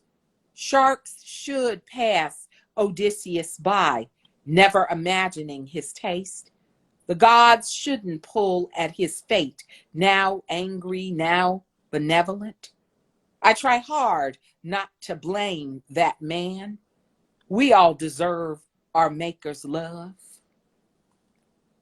So the Zong is a slave ship that got caught in, you had journeys, right? Mm-hmm.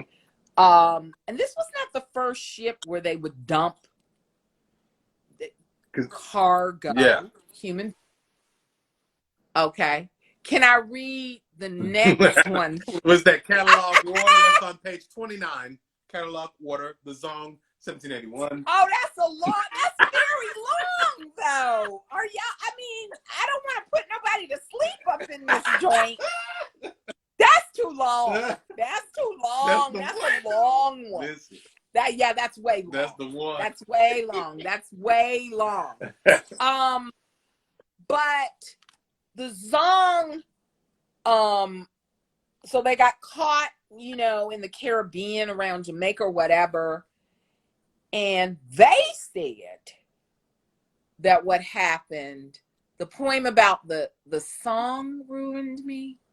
Oh, the Zong. The Zong. Okay. Yeah. Come on. Yes, Ms. Norbesi. Yes. I read her book after I wrote my Zong poems. Yeah. But I say that these poems are written after her because her poems existed before mine.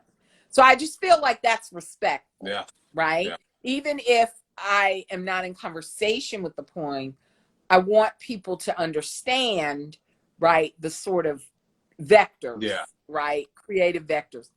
So what happened was they, you know, got caught up and they said they were running out of water or whatever, and they dumped between 130 and 180 enslaved Africans into the sea. That was bad enough. But then when they got back to England, they filed an insurance claim to recoup the money that they had lost on the Africans they had murdered. Okay? And what happened was Granville Sharp, okay, Olaudah Equiano hipped Granville Sharp to the case, right? The Olaudah Equiano, right? Hipped Granville Sharp, who's a well-known abolitionist. And so he was like gathering all sorts of opposition to this. And then it came before the first Earl of Mansfield, William Murray, who was the King's Chief Justice, right? Chief Justice of the King's Bench.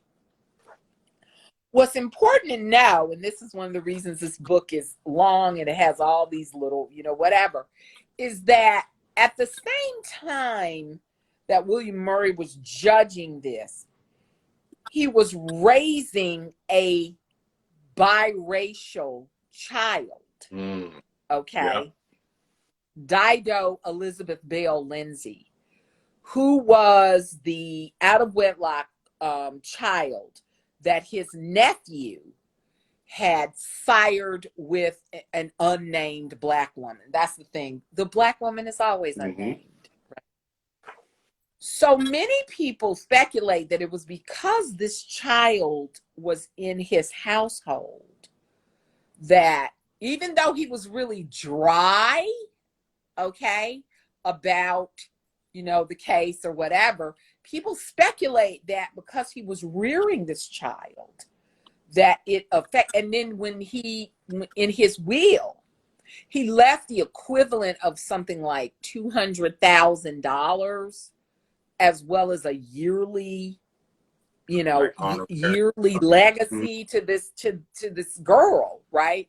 So it comes out that the water was not running low, that they had water. So then it becomes curious as to why they would summarily murder. And they didn't even kill them. You know, they didn't, you know, I'm not trying to sound flippant. But yeah. They didn't choke them. They didn't do any of that before they dumped them. And people have to understand, they didn't just drown. Sharks were followed. They say sharks followed those ships, yeah. Sharks followed. right? And so you're talking about they dumped these people alive and then they were torn to pieces, right? Sometimes I really, people talk about evil, but I don't believe in evil. I believe that each of us has something within us that can go horribly wrong if we feel that we have the power. Mm-hmm. And we have not worked on ourselves not to give in to that power. Yeah. Right? Yeah. Something took control of those men. Right? When we see what happened on January the 6th, when we saw all those white men and a couple of, stupid Negroes, it's always 2 or 3 stupid Negroes. What is that about? I don't know, man. I don't know. I don't get it. I don't get it. And they always need a haircut and some grease in their head. Be proud. They always ungroomed, looking bad, and always following behind somebody low down. Mm-hmm. You just like, no, right? Yeah. I digress. But I just remember watching their faces and being terrified. Being terrified. Yeah. So that's the thing. So that's what happened with the Zong. Yeah. That's what happened with the Zong. And I have thought about that very much. Like that, this whole section on the slave trade, there are only how many points? 1, 2, 3, 4, 5, 6. And then there's another found poem. Those 6 poems took like 5 years to write. They were so painful. I would have like screaming fits, because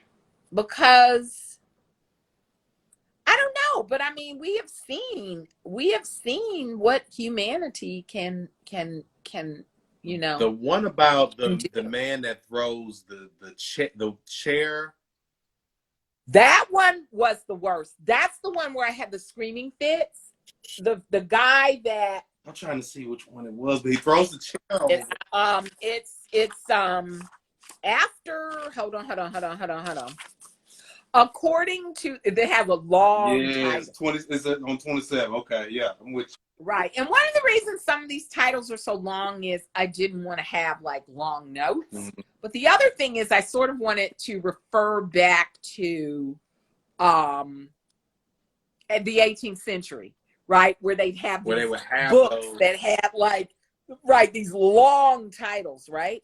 According to the testimony to the grand jury of Newport, Rhode Island by sailors Jonathan Cranston and Thomas Gorton, after throwing a Negro woman referred to as wench alive into the sea, James DeWolf, captain of the slave ship Polly, mourned the loss of the good chair to which he had strapped his victim.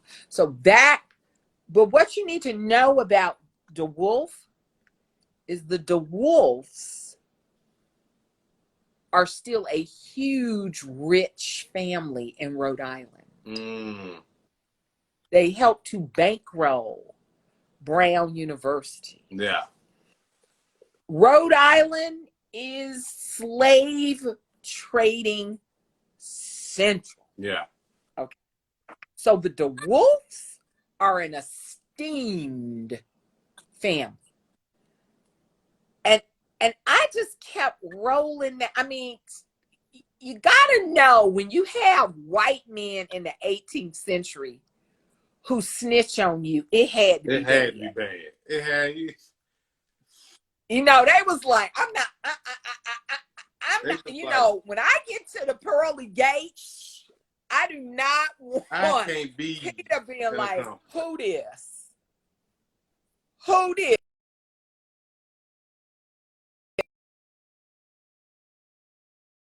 With that. I can't. Okay, you're fine. I thought you were freezing. Right. The fact that they snitched on him because he threw her alive. Mm-hmm.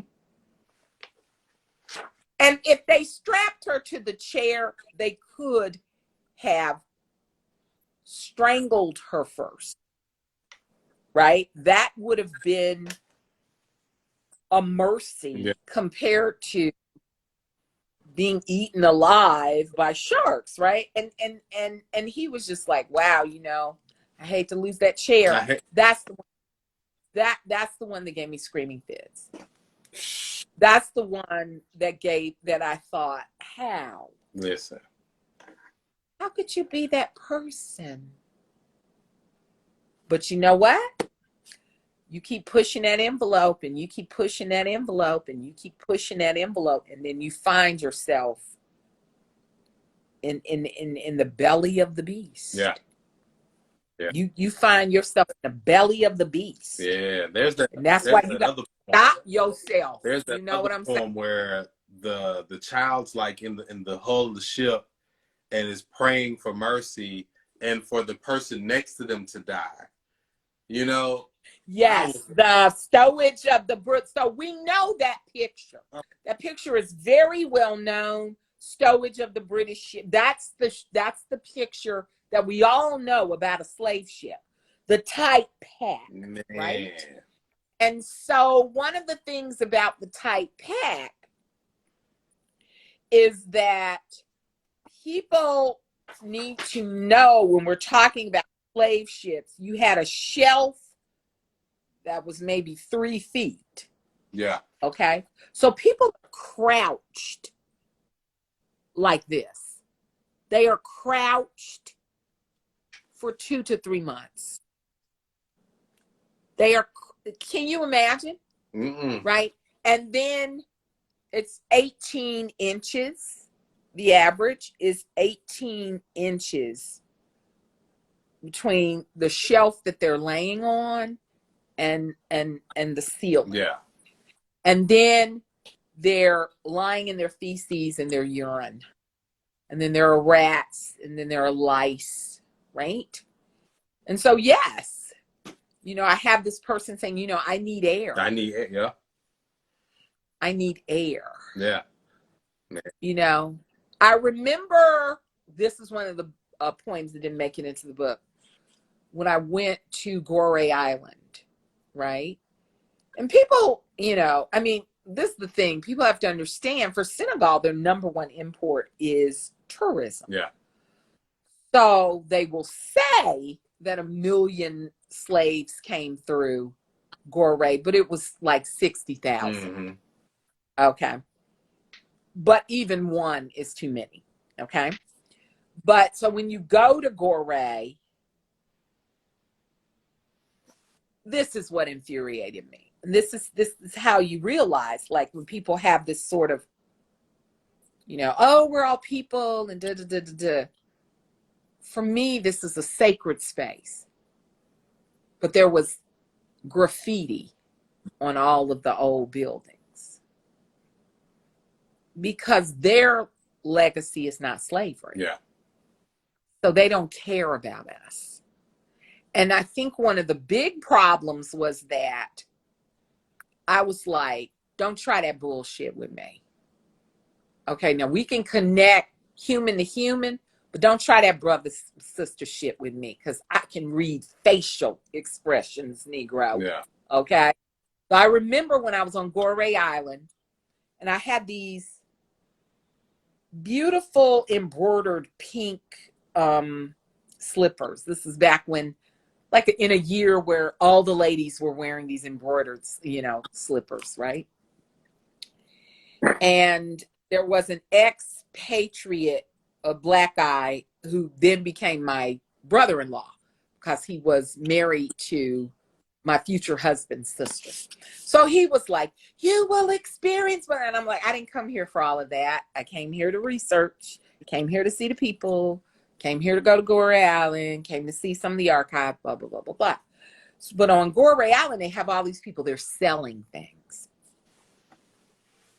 And so as I'm walking through, and, you know, he was like he's dead now. He was like a big man. Yeah. You know, big, you know, baller.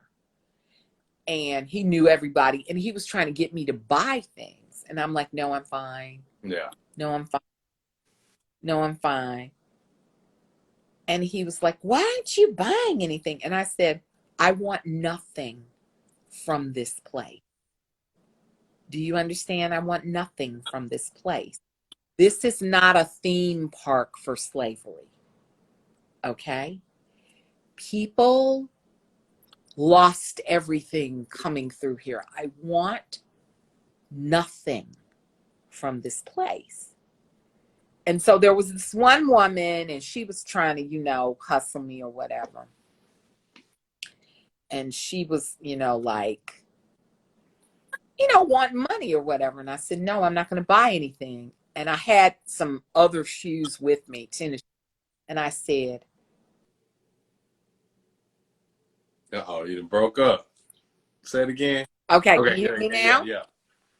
I said, let me plug this in so that we don't go bad. I said, but you can have my shoes. Right? And she said, hold on for 1 second. Okay.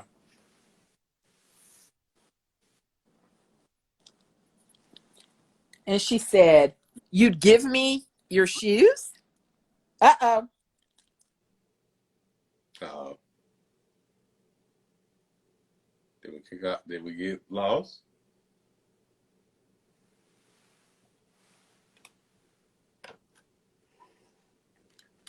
Okay.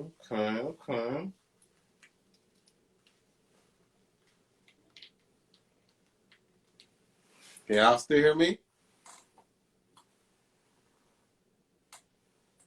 Trace, you on? You still hear me? Okay. We lost her. She might have to come back in. I got one more question I want to know about. I think she's got to come back in. We're gonna wait and see. Okay. It says I'm live. Let me see if she come back in.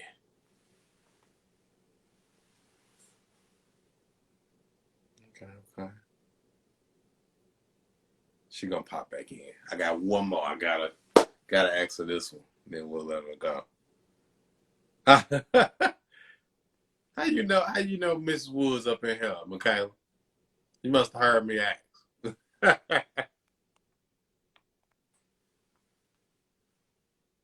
KSK Poet was good. There you go. Okay. I'm trying. But you can't see me, can you? I think it's setting itself up. Turn your camera back around, I think. Maybe that's what it is. Okay. Hold up. Because I can hear you. There we go. Okay. We in now. I'm looking crazy, but I'm looking crazy right about now. Here we go. I think. Yeah. Yeah, you back. Okay. Good. You good. So so I said, but you can have my shoes. Yeah. And she said, you don't want anything? And I said, no. But and I could tell they were looking at me like, what's the catch? You know what I'm saying? Mm-hmm. What's the catch here? And I was just like, and sometimes I think about it, Achilles, that somebody is walking, in my shoes. Yeah. Yeah. And that was important to me. I think I'm gonna hold this. Yeah. I got one more question and then I'll let you go. Okay. So I know you read Beloved 17 7 times. Y'all gonna keep bringing that up. You're like, dang. Yes. Uh-oh.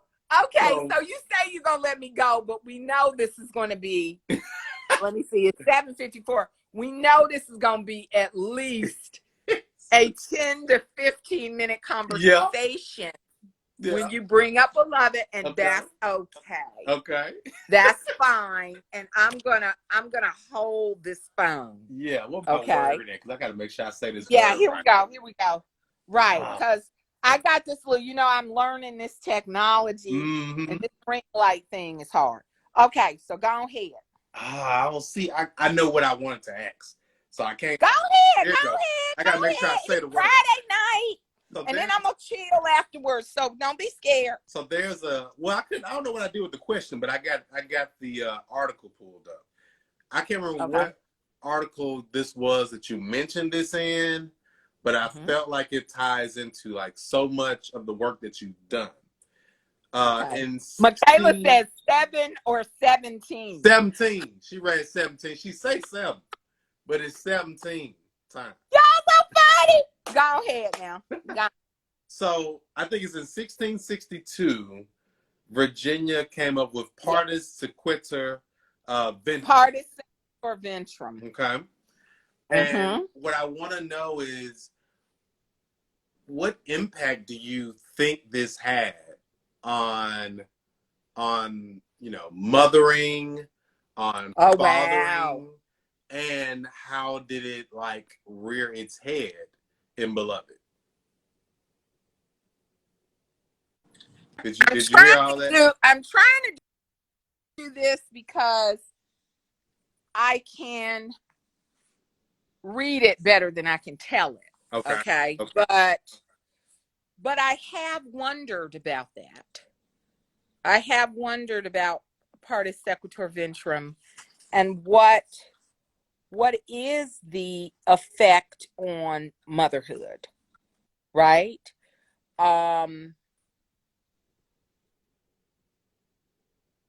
When we think about Hortense Spiller's germinal text, I don't use seminal. Seminal's root is semen. So I think it's inappropriate to say seminal for our Black feminist text, right? But when we think about that, mama's baby, papa's maybe, right? In American grammar. I think that is the moment. That is a nascent moment for something, and I'm not sure what. Yeah. But the fact that English common law was changed, and it changed in the aftermath of the Elizabeth Key case, okay, where a biracial Black woman whose father was white wanted to make sure that she was free and her children were free. And I think that was 1658. I'm not good with dates. And then just a few years later, they changed it.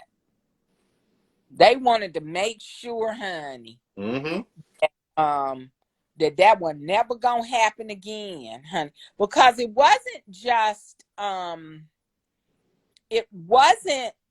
at least 10. Reggie says at least 10. Y'all making fun of me. You might be right, because I read Beloved every year to get the lead out. Yeah. Just to get the lead out. Lead out. You gotta get the lead out, But I was thinking about this because this is, my baby is chubby.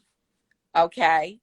And I was thinking about, this Partis Sequitur Ventrum and because I was like, what should I read? Yeah. Okay. Because, there's so many moving parts and they do all fit together. Okay. But, trying to figure out like, how do I put these together? And I thought about that song. And I'm looking for it right now. I thought about that song where it begins with the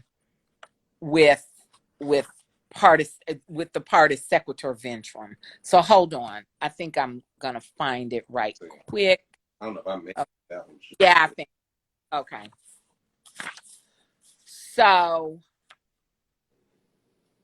this is one of the first songs that kind of came to me like most of these, like I'd say maybe about 50-60% of the songs came to me in dreams. Yeah. And began to revise them and then expand them. Okay. And this is called The Loss of Africa. We know of those taken from the place called Africa, captured by men who had transgressed against flesh for a long, tortured time. The Africans who stole others and kept those folks for themselves. The Africans who stole others and sold those to the Europeans who would take them over the water and humiliate and sometimes torture them for life. We know about the dark, dark folks who never would see home again. We know dates. We know hours. We know disbelief. We know mourning. We know about the years even before 1619 and the years that would come after. We know about those Africans who arrived in a place that the English called Jamestown, Virginia. We know which villages these Africans lived in before they were stolen, their collection of conical huddled homes, domestic birds running on the ground of a courtyard, feathers of black and red. A goat tied to the side of a hut, and every morning a mother rising from her pallet, tossing grains in a pestle. And we try not to weep over what was lost to these folks. We know about an enemy from a neighboring village. We know of strangers who saw wealth in meat rocking bone. The names of the captives are lost to everyone but us, their tribes, their children if they had them, their beloveds they'd hoped to marry in ceremonies of laughter. Yeah. And wine.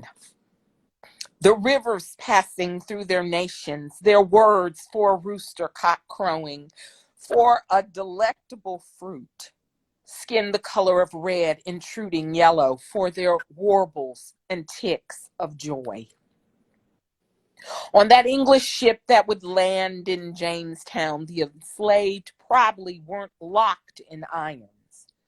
That time would come later, after the sailors saw the Africans look at water and leap overboard, and the sharks swam to meet them. Mm.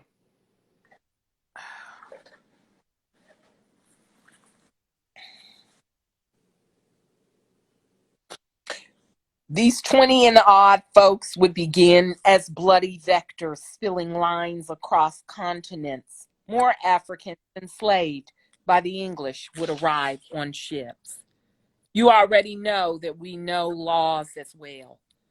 We know 1662 and the words set down in the Virginia colony, partis sequitur ventrum, Latin for that which is brought forth from the belly. And so African, now Negro women's children would no longer follow the status of their fathers, as had been English common law for centuries.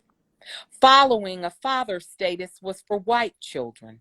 With dark children, their mothers would decide their fate. Yeah. If a woman was enslaved, her children would be enslaved. If a woman was free, her children would be free. And if enslaved, somehow a mother would try to hold on to her child, to keep her child from being sold. And if separated, her child would forever grieve.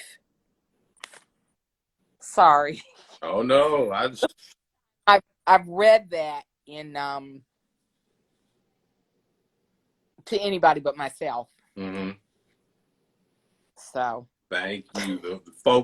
The folk in the comment section saying the same thing, man. Just powerfully moving. Like,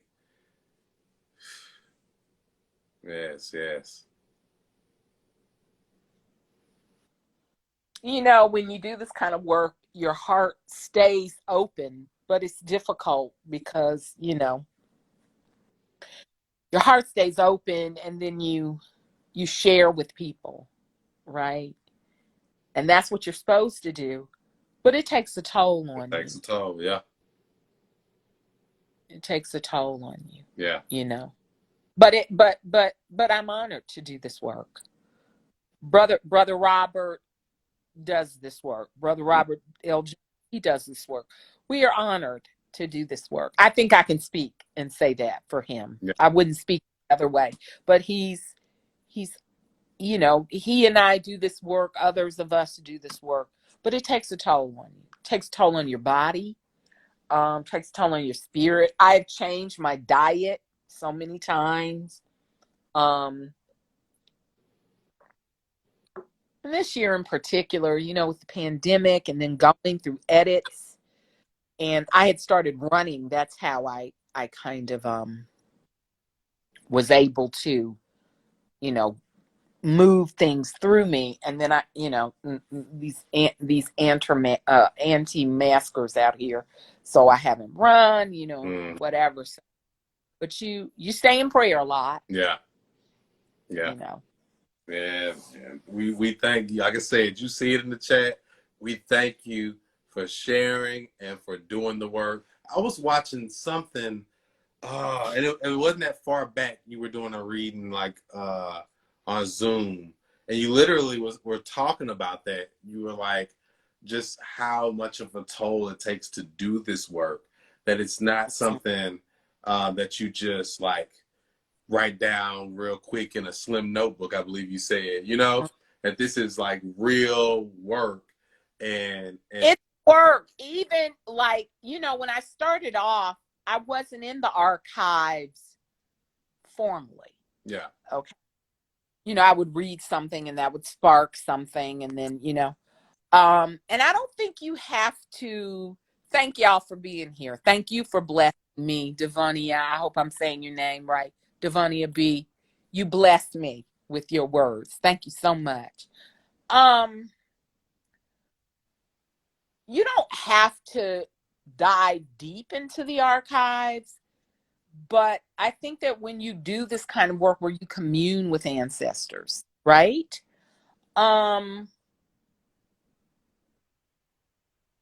It does. It takes a toll, you know, and they will, and you can't just do it once. Like, they will tug at you.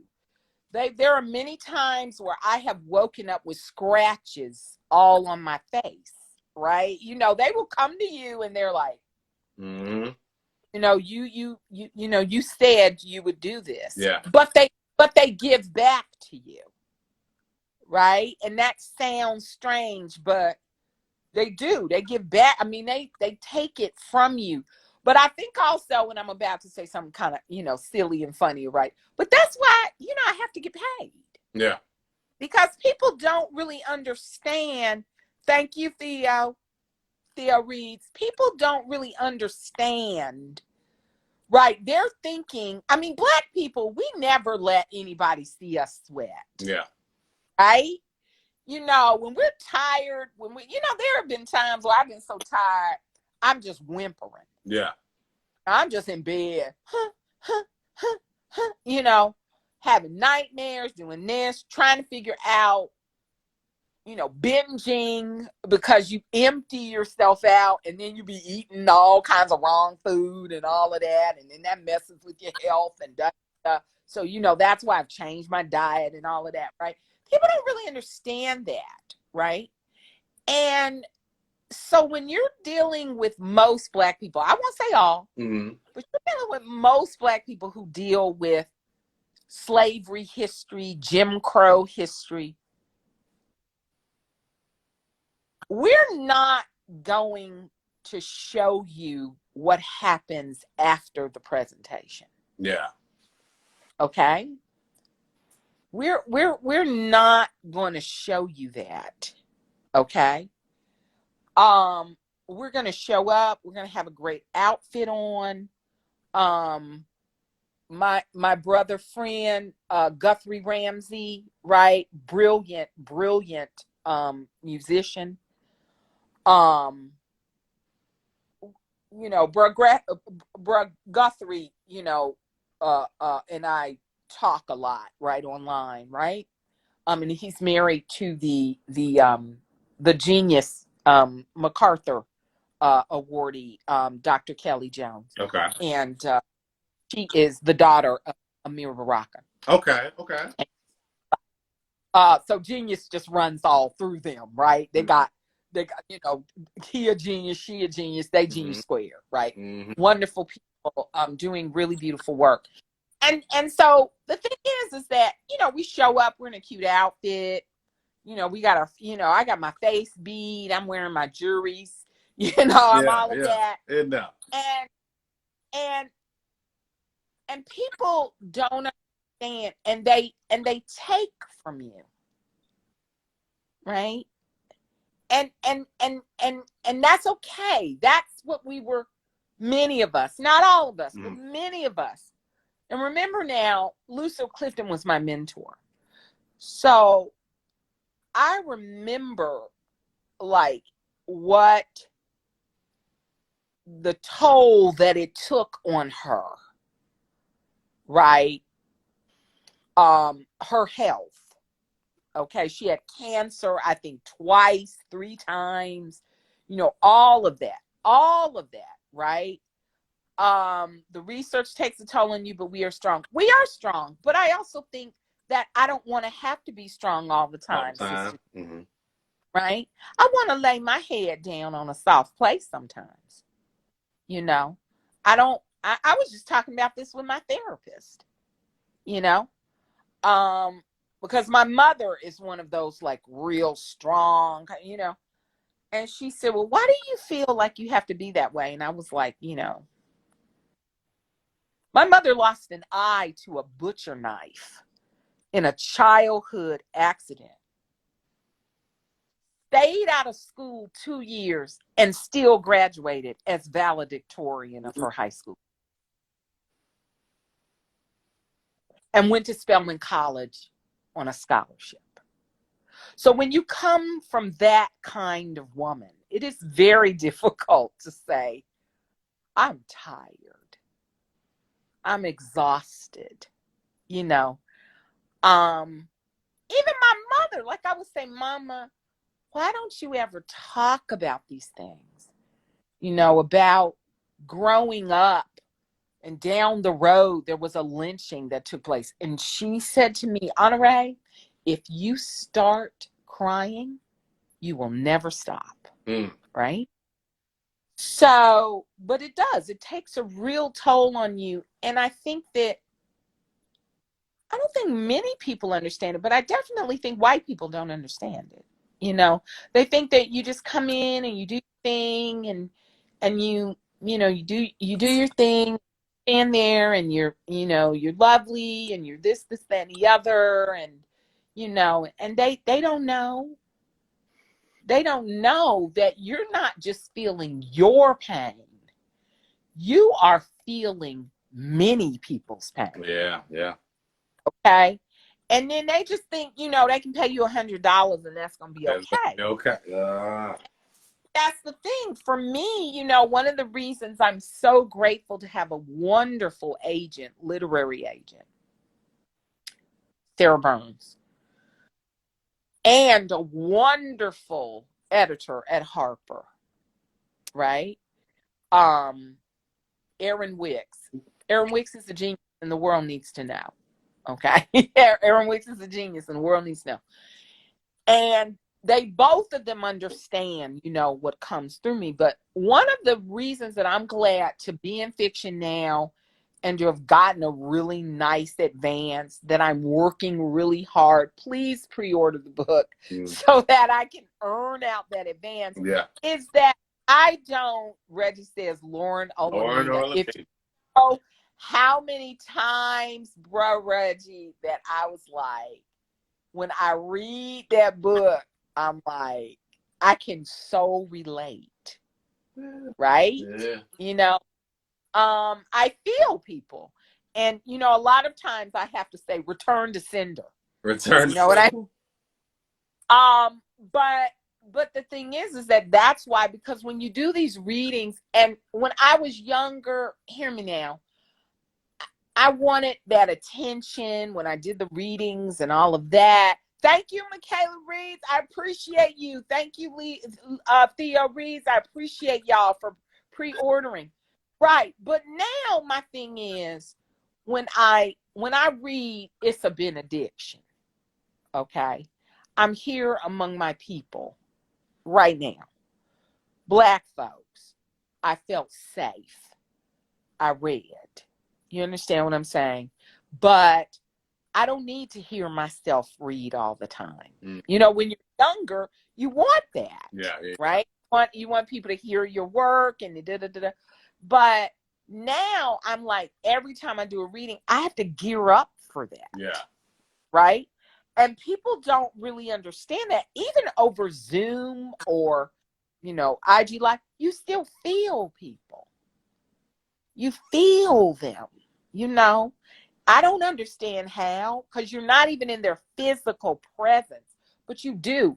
And it takes a toll, and I have seen it take a toll on people. Mm-hmm. I have seen people. And one of the things that I am just now starting to talk about, because I am not one to whine. I had a chronic health issue all while I was writing these 2 books. Yeah.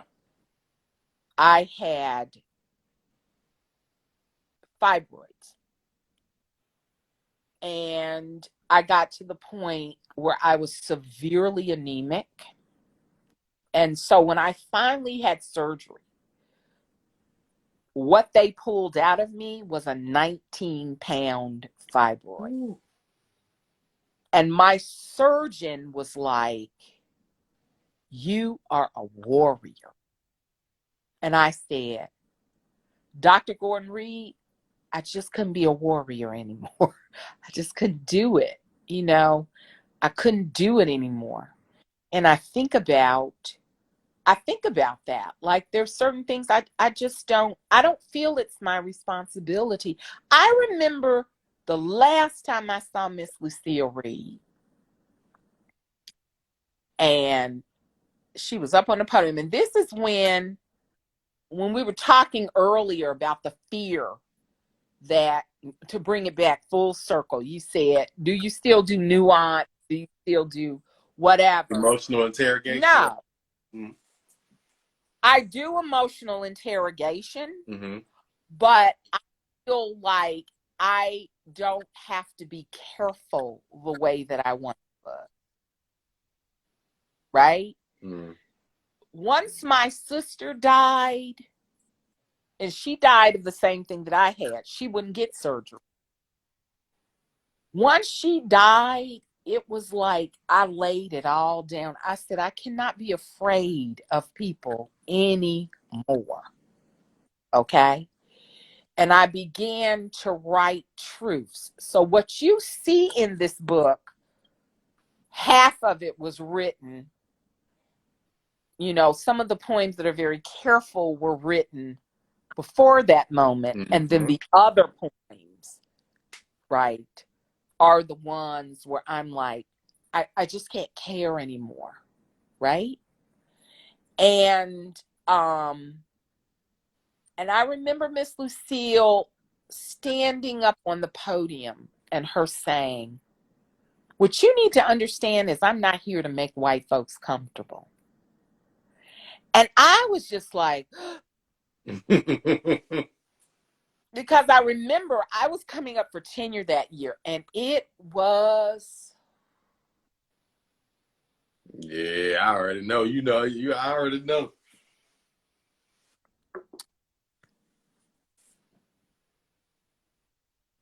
That's all I'm going to say. Yeah, yeah. And yeah. And then when I came up for full, you have to understand, I'm the first Black full professor in the history of the English department. Mm-hmm. They've never made a big deal about that, but yeah, I am. And so I just remember, thinking, she's so brave. She's so brave. Theo said, did y'all flush this out already? But I'm sending for the love song, May or June. Brother Theo, I'm so appreciative. DM me, baby. Yeah. I'm so appreciative. I'm so grateful for, this love. Yeah. You know what I mean? But yeah, you get to the point. I remember she said this, and I thought, I will never be that brave. And I don't really feel like I'm brave now. I didn't march in the streets, last summer I paid bail. I feel like as a middle-aged Black woman, that's what I do. I write the checks for the young folk. You understand what I'm saying? Mm-hmm. But I just, I can't care anymore. I can't suck up. And I know there are other people, sometimes Black people who are looking, who shall remain nameless, who look at me and they're like, how dare you don't do what we've done? We did this. You do it. And I'm like, no, I can't anymore. I just can't. After my sister died, you realize, and then this, my favorite thing during this pandemic has been middle-aged YOLO. Yeah. Okay. Middle-aged YOLO. Know the hour or the day, and I am not going to waste my last moment. You truly didn't know the hour of the day this year. Yeah. Yeah. I'm not gonna do it. So I have talked you to death. This is beautiful. Yeah. I am so grateful to you, my brother. Listen. I'm grateful to you for your support, for your kindness, for your deep respect of my work, for your reconnaissance. The reconnaissance. I'm really, really grateful, and this has been very beautiful. Man, I appreciate it. We are all grateful for your work and for you spending time here and continuing the tradition of powerhouses, and I was telling PBW Poet today, like I'm just in awe of your work and what I love Philip. Yeah, it's so brilliant. Mm-hmm. Check out his essay in verse in the Paris Review. Yeah. He is so brilliant and equally important, he's so kind. Yes, man. Such a consummate gentleman. And every time I see him, he's so gentlemanly. And that's important to me. I'm old school. So a gentlemanly brother is very important. Yeah. Philip. And so brilliant, So yes. Yes. Well, we again, thank you. Talk soon. Talk soon.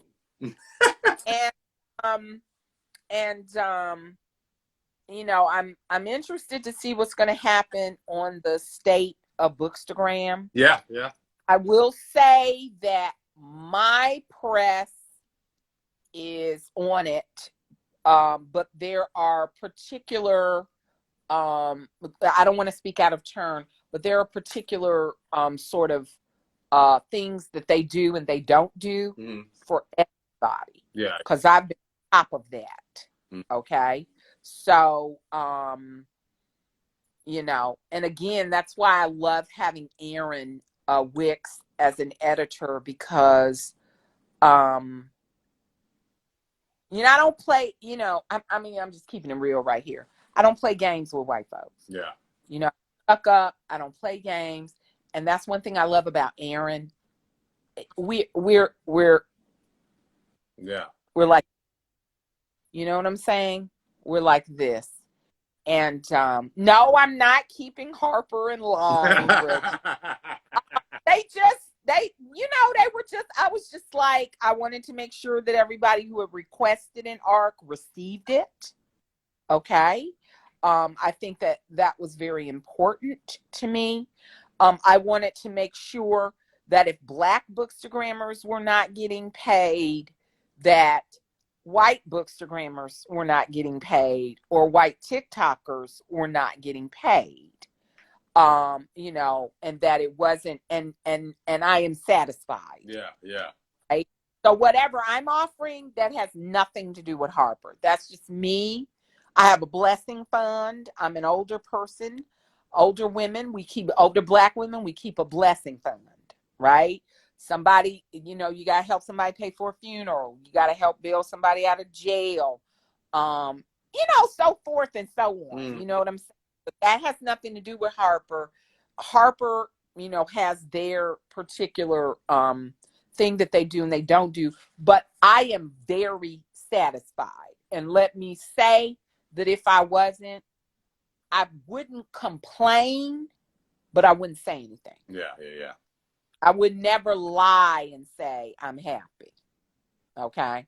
So I'm very curious about that, but I feel like this is really a beloved community, and I'm just really blessed, and I'm so grateful. I have to give a shout out to Disha Philia. I'm so grateful for her. Right, Reddy said equal non-payment. Exactly, equal non-payment for all of us. Okay, and that's the thing. If you're not getting paid and you're doing something out of the goodness of your heart, you don't want to know that somebody else is out here just killing. Right. So we're all doing this pro bono. It's all good, right? You know what I mean? And so I'm at peace with my press. I can't speak for the motherfucker. Yeah. But Disha for bringing us together. Yes. Is connected so many good folks. And as I was telling Crystal and Nia, I guess it was last week, I don't like a lot of people. Yeah. So I'm just so grateful. Yeah. So God bless you. I hope to talk to you again. And that's it. Peace and love, sister.